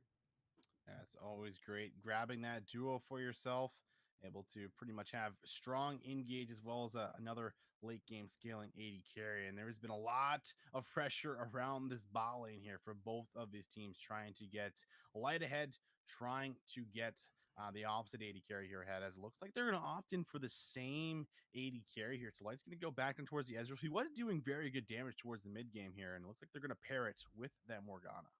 Yeah, for sure. I was getting a little bit worried towards the end of that game. We saw the Arcane shift forward and then immediately disappears off the map. Now, Right. Taking a look into the Sejuani, we have a lot of good aggressive matchups. And for Dynasty, I think the Olaf is definitely where you want to take this. Does really well into the Ezreal Morgana, has a great 1v1 versus Sejuani early on and as the game continues to go on. And I think for Dynasty, this is exactly what they want. They still set themselves up for a pretty strong jungle matchup, and I think this is really good for Velvet to really start to pop off early on. And now we're just gonna have to see Corki being potentially banned away from Kessler, and the Ornn, I think, from Dynasty is really interesting. We saw it in game 1. We saw it now banned away in game 2, and now in game 3 it is again on the ban table. Want to make sure that Rat doesn't have to go against the Forge God. Yeah, exactly. Try and get rid of some of those champions that we've already seen throughout this series here, which has pretty much been a name of the draft for as far as taking away champions that were succeeding or champions that were overall just coming out on top and getting the better of each other. So we're going to see that Kled, the Ornn, followed up Corki even after an amazing performance that we did see there from that last game.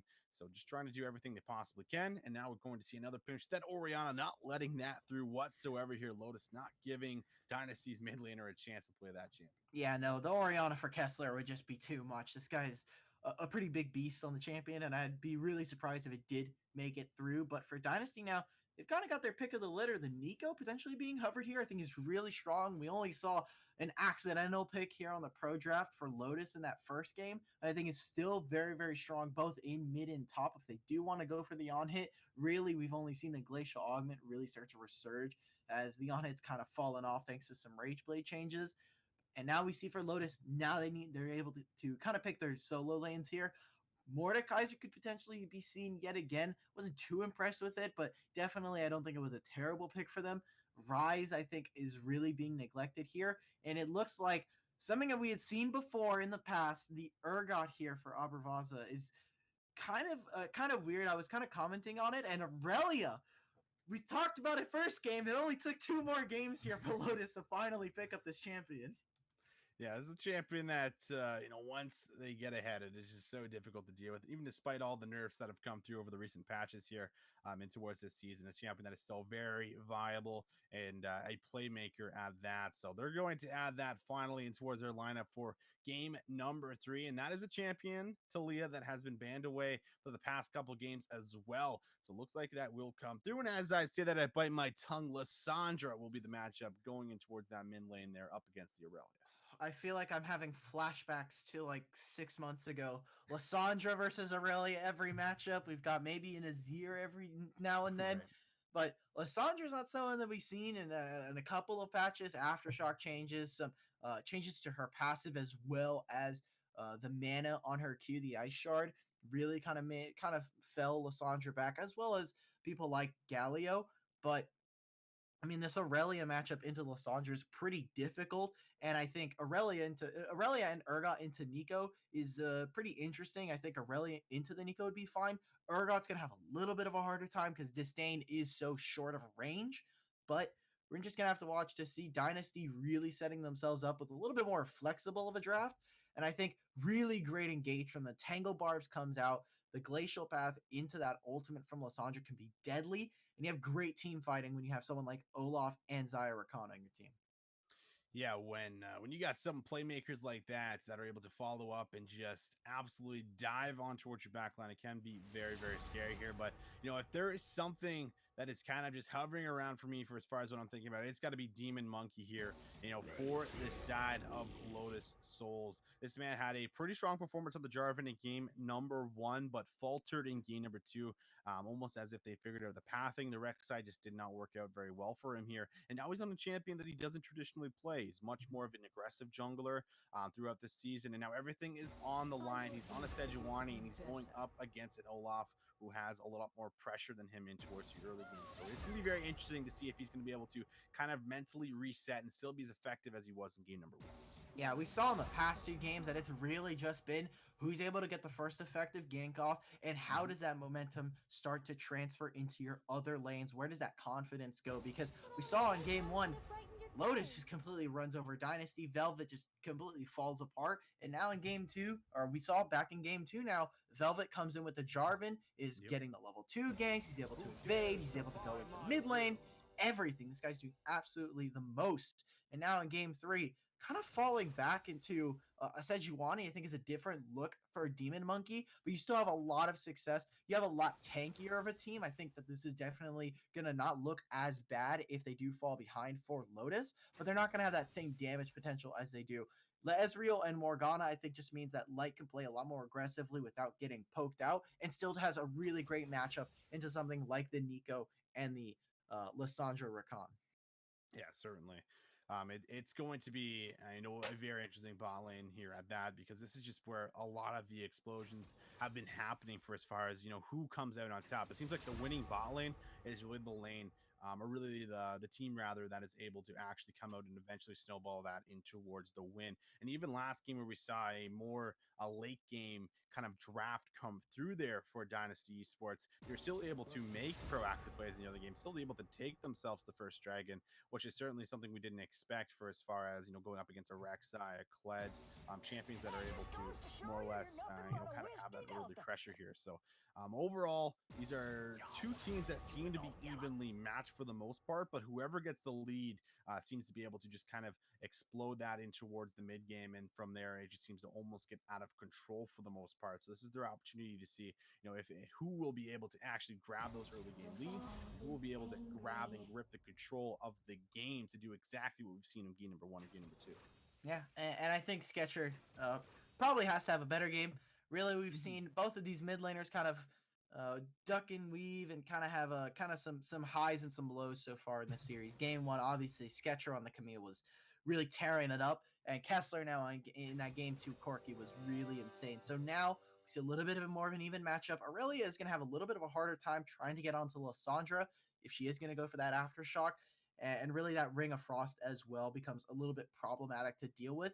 But I want to see where they kind of rotate, because we already saw Abervaris go into mid lane on the Mordekaiser. Wasn't amazing, but still is potentially something that they can do and have done before. So Sketcher looking to just go for that cleanse is going to need it specifically.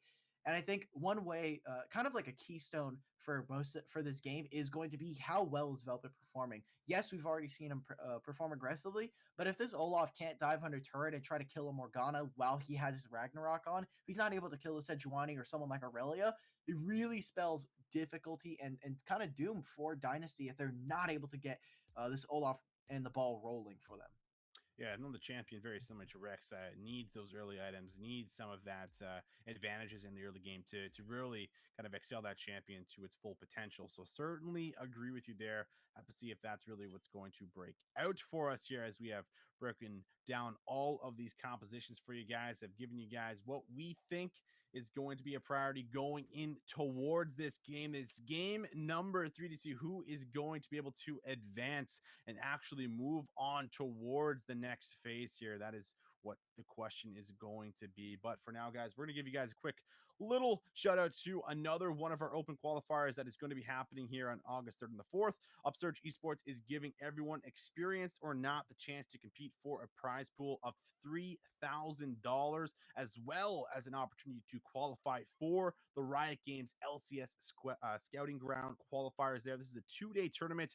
Will be on August 3rd and 4th, like I had mentioned, but registrations are now open. There is no entry fee. Anybody can enter. So make sure you guys go over towards Upsurge Esports and get yourselves into that open qualifier if you are looking to compete and get yourself into LCS Scouting Grounds. That certainly would be a very exciting moment if your team does qualify. But for now, guys, we're going to get ready for this game at hand. Lotus Souls, Dynasty Esports, seeing who will advance through the playoff bracket. So give us a few quick moments as we set up the game, and we'll be right back.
Welcome back, ladies and gentlemen, as we are here. This is it, game number 3. Dynasty Esports looking to see if they can come back with 2 back-to-back wins, but Lotus Souls showing us that they're going to be able to still fight back here as we got a 5-man stack in the bot side. Sejuani, your items. Oh no. Oh my god, Demon. He's not going to get level 1 if he doesn't back. He's lost full. 30 seconds until Oh no. We talked about the mental reset and whether or not it's going to happen here. They are gonna go for the invade, but the question is anybody on his team going to point out that Demon Monkey does not actually have items right now? It looks like he did maybe just opt in to stop for a back, and yeah, he is. So looks like the team did let him know, but that is not how you want to start off this game number 3. Yeah, I was gonna say I don't think he's gonna be late. He'll get there just in time, but he wouldn't have gotten level 2 if they had actually started the camp. And thankfully, he does go for it. Rakan does have cleanse. He also has the summoner spellbook, which I really like. As that's a lot of pigs going off onto Demon Monkey there, but I really like this cleanse start here for Rakan, and make sure that if he does get stunned up by someone like the Sejuani, like the Morgana binding, he can immediately cleanse it, and he's not in trouble of getting potentially locked down. Yeah, certainly able to get yourself out of those sticky situations. Cleanse attack's gonna play effect. Sketcher as trying to redeem himself there after a little bit of a tougher game number 2. Definitely had a very strong game number 1. And a lot of this series has been about the 2v2 here. Demon Monkey and Sketcher up against Velvet and Kessler here. Velvet and Kessler getting the best of that 2v2, and towards the last game, of course, they're able to find 2 back-to-back wins on it. As early engages the grand entrance come through, but not able to find its mark. Yeah, so far, we'll have to really watch how this goes, but really neither of these champions are really who you want to go on. Just get a black shield. You want to try and bait that out early. Once you get that root off, maybe you're able to do something against this Desire Rakan matchup here. Take a look across the lanes. We actually are going to see a Nico who's going on hit. Sketcher getting an early trade here onto Kessler. This is a nerf corrupting potion here, so we'll not be able to kind of abuse it to a full effect as we've seen in previous patches. But Rat going on hit, I think, is really interesting. It's not as strong as it used to be thanks to the Rage Blade changes a couple patches ago, but it's still definitely somewhat viable. I would have preferred to see at least a little bit more damage mix as your only source of magic damage, or at least a predominant, a more meaningful source, is going to be Kessler on this Lissandra. So we're going to have to watch to see really how Rat performs, because you've already seen him on the Aatrox, did pretty well, and against Sketcher did all right, all things considered, in that game too. And certainly did here. Olaf going for that full clear. Velvet has taken every single camp, and it's just up in time for that Scuttle Crab here towards the top side of the map. He has priority in both of the solo lanes, so I don't expect Demon Monkey to actually look for any kind of a contest here. Should just be freely given over towards himself. Seeing the extra vision, extra gold in his pocket. Kessler goes in. Or rather, Sketcher goes in, Kessler gets himself out, trading back and forth here throughout the mid lane, and as that happens, Velvet also able to get himself the first grab. Yeah, I'm already having some visions of, no pun intended there, but I'm seeing the old Sketcher from game 1 right there. He's going in, he's getting those very aggressive trades into Kessler, and while it's not really leading to a lot except a lower mana pool, he's definitely looking a little bit different. Now, we do see that Olaf is sitting off the corridor. Goes in, looking to play Surge backed out. He's on a champion that's able to get himself in there like you just mentioned. So Velvet walks through the lane, again hovering the mid lane, just like he was in the last game there on the Jarvan. Just paying so much attention, making sure that Kessler is able to farm freely and does not absorb any of that pressure, as he's also going to himself the second crab and even quickly down towards the bot side, getting chunked out here pretty low. Yeah, Dynasty taking a little bit slower. This is not the explosive game we've seen in the past couple ones here in the series. Game 1 and Game 2 have really started to pop off at that 2 to 3 minute mark, and already Dynasty taking some small leads here and there, whether it be a resource advantage lead. You can see Velvet getting some counter jungling and able to take the bow scuttles as well as the Raptor camp. And even bot lane is really taking it to them. Doesn't have a CS advantage, but able to get that early back hit off of that. And Rat specifically, I mean, he is just bullying this Urgot very early on and will continue to do that throughout this matchup. So looking really good so far for Dynasty. A lot more controlled. And that's really one of my biggest questions going into this playoff. If Dynasty were able to win this and go on into the quarterfinals, I'd be very interested to see what happens in a game where there's not an explosive early game that kind of gives the lead to one team automatically. Yeah, certainly. This is, a little bit of a change of pace. You have to think about all the pressure in towards this game on these players as well. You don't want to be the one that makes the mistake that, cost your team the game. And, I'm sure Demon Monkey is probably a lot happier with how this game's going right now since he's on the Sejuani. He doesn't necessarily need to force these plays on the map. He just needs to hover around the right times, try and track out Velvet as the best he possibly can here. This man's just looking to constantly pull clear back and forth. Ratchet lands a nice finding there, but it looks like you're just going to be A-okay. But like you said there, Alpha Battery, everyone playing a lot calmer here, a lot more coordinated to make sure they just do not give over anything. So the aggression just being toned back a bit here in game. I gotta say, this bot lane feels like it's a little bit tension, a little bit full of tension right now. It feels like Light wants to go for something. Swifty and Freezeman are just trying to play it safely. They're trying to look for some kind of engage, but they know between Arcane Shift and Black Shield, probably not gonna find anything. So it feels like someone wants to pull the trigger, and one of them just hasn't. The opportunity hasn't arisen yet. But already, Velvet is going for an early start onto this dragon. Sejuani should know that, the Olaf is going to try this. There's a TP coming out from Ababaris in the top lane. So, it should just be a free dragon coming out.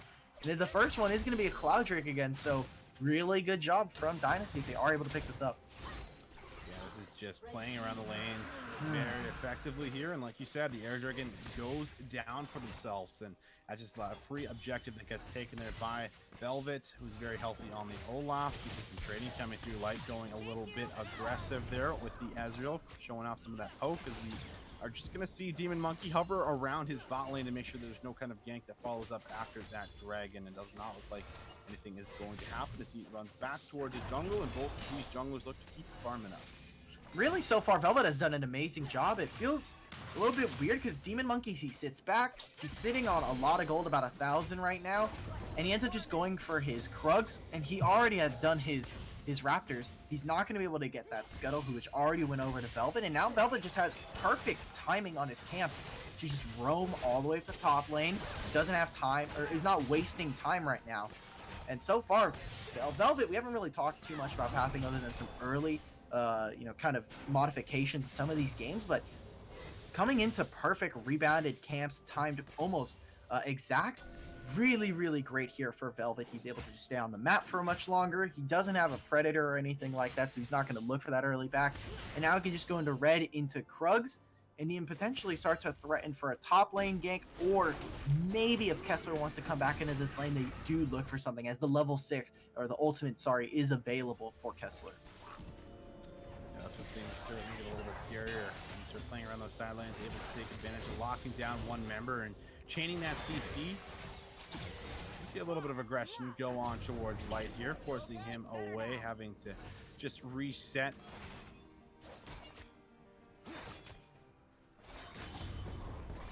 On toward overextended Urgot here, finding land. Light's going to be able to find himself a two-shot barrage. A lot of damage back and forth, but again, no kills going down just yet. Olaf is hovering in the top side, and now finally looking to pull that trigger. He ends up pulling the clone over. Now the Pop Blossom coming down just out of range, but already got the flash out there, so able to take away a summoner in the top side. That got really close there for Ababaris. This gets down almost. Wait a minute. Oh, he can't get pulled. No, he can. The Ragnarok has been paused, but the question is the duration going to be enough there? He slides back in, trying to find the kill. Now Rat has to flash away, but he flashes back, and his death is inevitable, meaning that he will go down. A nice gank comes towards the top side to match, and they're going to be able to get one for themselves and get themselves the first blood. That was super close there, and Lotus are able to pick up a kill. They are able to start trying to knock down this turret. There is no TP here for Rat, so there should be at least a turret play going over. Ooh, Sketcher getting locked under turret there. And specifically for bot lane, I was going to comment that with the Blade Caller down, there's no heal from Swifty, as he was expecting a lot more burst onto Freezeman there after that binding into the two-shot barrage. really got very close. Light now. Get the Black Shield and the Arcane Shift off. But again, Blade Caller going down. Swifty loses a lot of that lane priority, no longer able to root for the next couple of seconds. And we move into that top side, and Abravaris, it looks like a pretty bad start for him. He's able to come back into that lane, and with Demon Monkey, they come in, use both of their ultimates, and they're finally able to get the kill and the flash from Rat, which I think is really important, and as well as the Olaf. Exactly, that's both of those summoners going down. The ultimate there pops for Velvet as well. That was kind of the first play we really saw made on towards the map, and able to take advantage of it for them kind of overstaying towards that lane, and Demon Monkey coming up there, finding himself a nice play there with Glacial Prison, setting himself and his top laner up for a kill. That is going to be finally something going down here as we hit the 11-minute mark. Still only one kill on the board. Is going to be cleared out. Velvet looking to grab himself another Shadow Crab. The Rift Herald is on the board here, or on the map rather, as they're going to be able to grab that for themselves if he wishes. And we also have the Air Dragon spawning in just about 50 seconds. Yeah, take a look at this. Abravaris trying to go for a couple of trades here. He was able to land the Q, so this means he's able to get a little bit more priority when it comes to trying to use the Purge. But yeah, like you were saying, we even see the roam here from the support. Sketcher moving over as well. Sejuani is nowhere nearby. Rat could potentially start to come back, but there's not enough mana here, and a half health Rift Herald is really not what you want to leave it on. This is going to be a lot of wasted time and resources for Velvet if they're not able to pick this up. Yeah, there you go. Pull the trigger. Now the Grand Entrance is going to be able to find one. Ratchet gets taken down. Charm is also going to land onto Sketcher, but a nice cleanse, meaning that he will not get followed up with any kind of CC. The Rift Herald does reset. They are still keeping their eyes locked on it as they got themselves the first kill, meaning that they should be open for them. Yeah, and they lose a kill as well as a lot of priority in their lanes. You don't have Sketcher with Tiamat on this Aurelio, so not able to push the wave as freely. And Urgot is not in a position really to push out the wave top lane, so all we see really is Light barely gets to the turret now before Swifty is able to return. So great job from the side of Dynasty. They're able to pick up that Rift Herald early on and at least redeem some of the early game mishaps that we saw. Exactly here as Pop Blossom comes down on the top side, but we're switching towards the bot side here as Kessler has to use the Frozen Tomb to keep himself alive. Flashes out the root, still though able to connect, trying to take the E over the wall. Aurelia should be looking to chase Kessler down. He does have the Blast Cone here. No flash available for Kessler as he's going to actually just trying out maneuver this man. Maybe going for the execute. Has he bought enough time here? Waiting the extra second. Now he's going to maybe actually move across the mid lane, but in the end, the execute comes down. It looks like that might be in trade for the Air Dragon, but the flash from Ratchet trying to get away. The Grand Entrance will find one. Ratchet goes golden for a quick moment. Here comes the Sejuani trying to answer into the mix, but it might cost her a life, and it does. Swifty ends up grabbing his first, as they will actually come out on top of the 2-for-0 as the execute came through to Kessler. Yeah, right there in Sketcher's here. He does have the ultimate. Both the AD carries are moving back, and it looks like they're just going to try and give this up. Go for a Rift Herald now, bot side. And what's with it with Dynasty and dying under mid-turret, second tier, after going a little bit too overextended? I feel like that's the exact same spot Velvet died in game 1. And look at this. Swifty just gets to push Light under turret now. Kessler not able to land the Ring of Frost, but they're just going to go for this first turret. Turret plating is falling, and a lot of that gold just went into Velvet's pocket by himself. Able to pick up this first turret 13.5 minutes in. Dynasty making a lot of great first plays. They're so proactive now, but really Sketcher, I think, can start to be a little bit more unlocked. He's playing a lot more aggressively, and I think that's where we're gonna have to see Lotus start to really reel it in terms of an advantage. Yep, absolutely. Trying to press this, and if there's anything that we've kind of noticed throughout this entire series, is that the team that gets the lead just absolutely starts snowballing out of control, as the Abravaris taking quite a bit of a trade there on the top side here. Sketcher so looking to grab himself that first item there built for himself. Should be coming in there very, very soon, probably closer towards the 18-19 minute mark for that Triforce. That's when things come really online for him. He doesn't have the summoners for the time being, so he does have to play a little bit safer, but this top lane turret, very vulnerable. Looks like it might actually just go down right here. Yeah, that Nico damage on the Beam Splitter is so much, especially for turrets early on. It's that mix of magic damage as well as some physical that just makes it really difficult for them to survive. Really easy for you to take it. Swifty going in onto Light now. Oh, there comes a nice flash, but it's going to be a return flash from Freezeman, and now Swifty's just going to find a free kill on towards Light there, trying to get himself out of that sticky situation. But nice response from Freezeman to come down and gets his AD carry to set. Yeah, right there, going way too aggressively. I mean, yes, you have the flash, but you have a Rakan who also is going to have flash on the opposite side, as well as no turret there to protect you. Sketcher looking for something here. It's a lot of damage. Kessler on that Lissandra can play very safe, and that claw is up and available, so able to just get himself out to safety.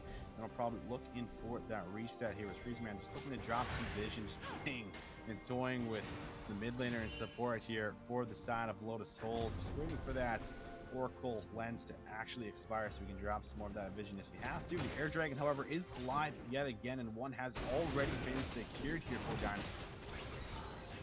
They're getting another one. I mean, look at where Sejuani is. It feels like Demon Monkey has just not had that same impact since game 1. Second Cloud Drake going over to the side of Dynasty. And look at this, great rotations already. They've already taken bot side, so why stay there? Potentially looking for an engage onto Demon Monkeys now. Yeah, looks like they're not able to find it though, but did get the flash out of Rat. So overall able to take something, but they are sieging towards the mid lane. I think they're going to be able to break open yet another turret for themselves. Be very careful here. Sketcher is about half health and can still do a lot of damage. One's coming out pretty early. Light E forward. Oh, there's the alternate Glacial Prison. Now they've already deleted Freezeman. Going forward there, Featherstorm calls down, but they're looking for the re-engage. A huge engage there from the Lissandra. That will be the death from, or beyond death. They're not able to find its mark, and now Light gets pulled back through. Swifty finds himself another one. They take down 4 in the mid lane and looking for some more objectives. That was just absolutely beautiful coming out from Dynasty. Look at Swifty playing with so much more auto. confidence. Oh man, that was battery. When your 80 carry is playing this confident, has 4 kills, and you ace them at 16 minutes, you know they gotta be feeling really good as they're almost taking down yet another tower here. It's that blade color combo right there, just getting so aggressive with it, going forward, just trying to weave in a lot more feathers, lands the root just barely onto Abravaris with those feathers coming in and out. And they're even able to, dude, look at Rat right now. He's on the complete split push. He doesn't even know what his enemy team's doing. This is like watching like NA Rise right now, where you're just sitting in a side lane, you don't know what's happening, and all of a sudden, oh look, we won the game.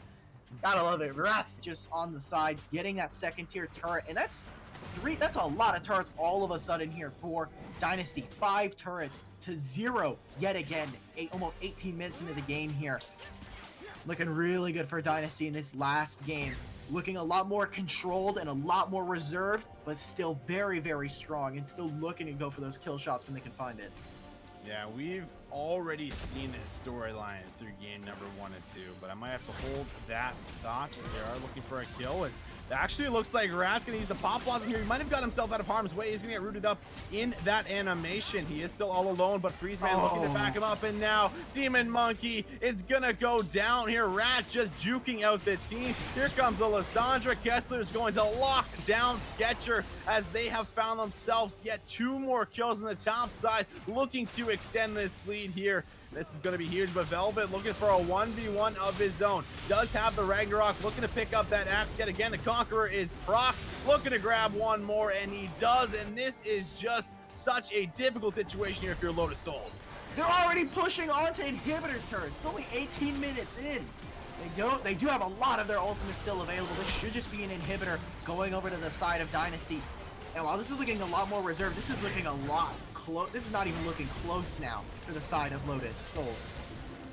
Definitely is not. Kessler has to flash away, looking to poke him down a little bit more. The Glacial Prison is going to be used, followed up by the Frozen Tomb, but no one there is going to back him up. She's that a shutdown is going to go over towards Light. Probably the champion or the player that you want to grab that for himself, but still the goal lead is just getting out of control here. Almost 10,000 gold. There's another turret. Looks like it's going to fall on the bot side.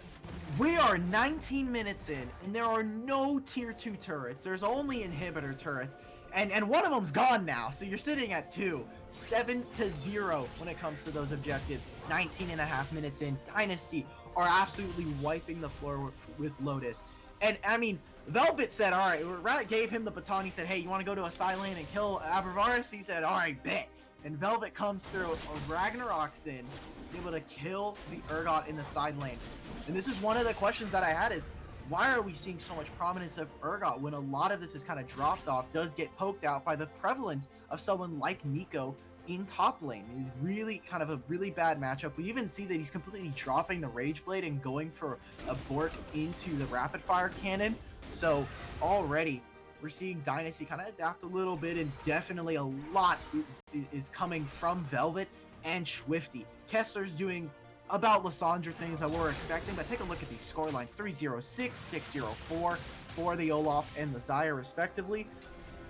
Just absolutely beautiful to watch from Dynasty. It absolutely is. They are on the same page. They have made the correct adjustments and changes from the game number 1 that went down for themselves, arguably lost because of just trying to shake out some of those nerves heading in towards this first playoff match, and now they look phenomenal. They're all on the same page. They're making plays around the map, and it just seems like there is nothing that Lotus Souls have been able to do to find a response. And now Rat's even solo pushing down towards the bot side, looking to add that additional pressure and just keep the Urgot here down towards the boss side so that they can start playing around the Baron. Even a third Air Dragon for themselves is available if they so wish to go for it here. And they're just looking to set up the bait. Yeah, and look at this. They don't even have to do anything. All they need to do is just give them the threat of potentially doing this. Ratchet getting taken very low with just 2 axes here from the Olaf, but just the threat of them taking Baron is enough for Lotus to try and come over and investigate, and that could lead to a potential death rush coming out from Dynasty. Like, you look at this, now they're just going for 2-man onto the Air Drake, and that just means, look, no one can respond. They have to try and catch this top wave. Bot wave here for Abravaris is going to be something he's going to be looking to push out. And mid wave, you gotta be very careful. Yes, you have this Ezreal. The Flash Arcane Shift just might get you away from this Olaf, and that's not even a guarantee. Yeah, that's you never like an Olaf running you down with the Ragnarok in hand, especially a fed Olaf at that. They're going to walk in towards the blue quadrant one more time, clear out some of this vision that's been laid down here from Lotus Souls, and then they're going to either set up a death rush or most likely just pull the trigger on towards the Baron. They still have a lot of tools to be able to shred that Baron very fast, and well, again, all of that is happening. Rat is just shoving in the wave. Could look for a flank towards the backline, but now they're just going to pull the trigger on the Baron. Yep, this should be really, really good. You have Xayah. You also have this Olaf, which does a lot of damage. Now they're all starting to move over. Abravaris is moving as well. Ooh, TP now. Yeah, the teleport's coming through, looking for everything they can. Light gets slowed down, but he's still able to deal a little bit of this poke for themselves here. But Rat can now look for the free push towards the bot side. So this has been beautifully set up, seeing if they can go for anything more here. This is just them buying time while Rat just takes the turret free down towards the bot side right now. This is not the first time we've seen Abravaris with a pretty questionable TP. Last game it was Skechers, sorry, but now we kind of wasted that. And now look at this. Now he might just get soloed here under the turret. Oh, but they're pulling the trigger there. Great entrance going to find Sketcher. He gets taken down. Swifty grabs himself the 7th. Demon Monkey has to flash away. He does have that black shield on him. Light looking to deal some damage, and he does, but he has to arcane shift away. No towers there to back him up, meaning he has to flash that grand entrance, as they are going to maybe finally look for the disengage here. We almost saw the inhibitor go down as well, but look at this. Ratchet is just flanking in the backside, and he pays for it. So 2 more kills go down. Rat looking for a solo kill, but they take down 2, and now we see Dynasty move towards the Baron. Yeah, Ratchet, are we sure that that's called flanking when there's 4 members that you're walking into? Maybe you're the one getting flanked at that point. Baron looking very free for the side of Dynasty, and such great play. 14 to 3. 0 turrets, and almost none of them have a scratch. I mean, top lane, all right, maybe we'll rescind the scratch part. Sitting again at about 60 or 70% HP on all of the turrets here for Dynasty, but man, oh man, it's getting so difficult. And the real problem is they're not looking for those 5v5 fights. We saw the TP come out early, but there's no engagement. There's no righteous glory here for someone like Abravaris to try and find an engagement. They need to try and fight those 5v5s. They have such a great team fight when you have Morgana, when you have Ezra's able to fire off into the backline, start to poke, and then you have Skechers, you have Sejuani and the Urgot to try and go for those executes, go for those ultimates that just completely demolish a team fight in enclosed areas. But they're just not going for it. They're getting picked off one by one, so it's too late. When they want to try and find a fight, there's too many members down, and it's too late for the side of Lotus Souls. Yeah, and not just to mention, but there is like 3 air dragons. You know, we always kind of look at the air dragon as not as much of a priority dragon compared to something like the Infernal and Mountains. But when you stack up 3 of them, just all of that additional movement speed is something sometimes the opposite team does not account for.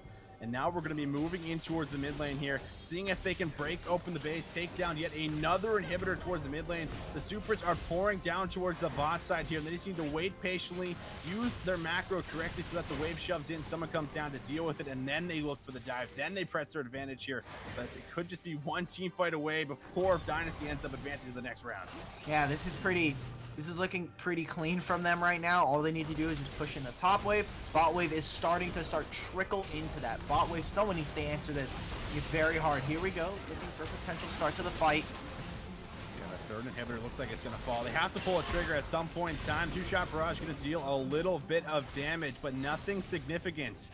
As they are pressing the advantage here. Dynasty Esports looking for the win. They pull the trigger there on towards the Zion. The backline 50 though, able to use the ultimate to get himself away. And now the damage is coming down. Sketcher trying to put out what he can, but he's not fed enough. Velvet finds the first one. Looking for more. They are diving. They are flashing forward. Swifty grabs himself an 8th of the game. The double kill for Velvet. And now Light trying to do what he can, but he doesn't have the items to output the damage here. Rad trying to even find himself a kill as the Pop Blossom comes through. They're just playing for KDA, but the Nexus looks like it falls, and it does, and that will be Dynasty Esports advancing to the next round. Yeah, great job from Dynasty. Obviously some first game jitters like we said in game 1, but game 2 and 3 looking it looks like the game got cleaner and cleaner. Game 2 was a really one-sided and definitely a lot better from what we saw in Lotus's game 1, where there was a bit of a 15-minute scuttle where it kind of looked like maybe, Dynasty could have a potential way back into this game. Game 2, we saw Lotus really fall really far behind once that level 2 gank right onto Ratchet came through. And game 3, while it was a lot slower, only at 26 minutes. We're actually at a faster game time. It was slower earlier on in the game, but Dynasty with really great flexibility. And I would have liked to have seen Kessler maybe not be stuck on Lysandra duty this time, but definitely Swifty and Swifty and Velvet doing a lot better as the series progressed. Yeah, Velvet, really stepping it up there in game number 2. Coming off of, I believe it was the Sejuani he played in towards the first game there, if I'm not mistaken. And then ends up pulling up the Jarvan in towards our last game and just showing, what he can do when he's on some of these aggressive champions, playing around his mid laner correctly, making sure Sketcher doesn't have that same pop-off game like he did in the first game there on the Camille. So really rounding out the composition there, making them play on the same page and, kind of just starting all of those plays off, getting those first kind of ganks in, winning the 2v2s. And that was ultimately which kind of led to that. But on top of that, you can't neglect Swifty for having a phenomenal game number 2 and game number 3 here. One of the main reasons they were able to bring it back for themselves. And, overall, they look like a fierce team going out through the rest of this playoff bracket. Yeah, for sure. Really, I think Swifty, obviously the AD carry, the person everyone tends to look at, really well job well done. But Velvet and Arad, I think, definitely had a pretty great series, all things considered. Velvet, I think, needs to be put on more aggressive junglers to activate this team's early game. And I think Rat's just a very consistent player. We saw him on the Aatrox and again on the Nico. I definitely want to see him maybe get a success under his belt on something like an Ornn or maybe a little bit more of a tank top laner, but definitely still doing great for himself. Yeah, certainly looked very clean through that entire series overall. But that is going to be it for us here for the UCL on tonight. Again, give a big round of applause over towards Dynasty Esports for showing us why they had that 6-1 record throughout the regular season and how they were able to bring that in towards tonight here on this playoff bracket, or playoff match 1 here rather, as they will advance and get themselves to the next round, as they will try and go out through this journey and see if they're going to be able to make it all the way to that final here in the UCL. But overall, they look like a very dominant team, especially when they get a lead. But for now, guys, that is going to be it for the production team. Thank you guys so much for tuning in. We really hope you guys enjoy the stream. Make sure you guys stay tuned for tomorrow. We will have our next stream going on. But for now, that is going to be it here from our production team, and we will see you guys on the next stream.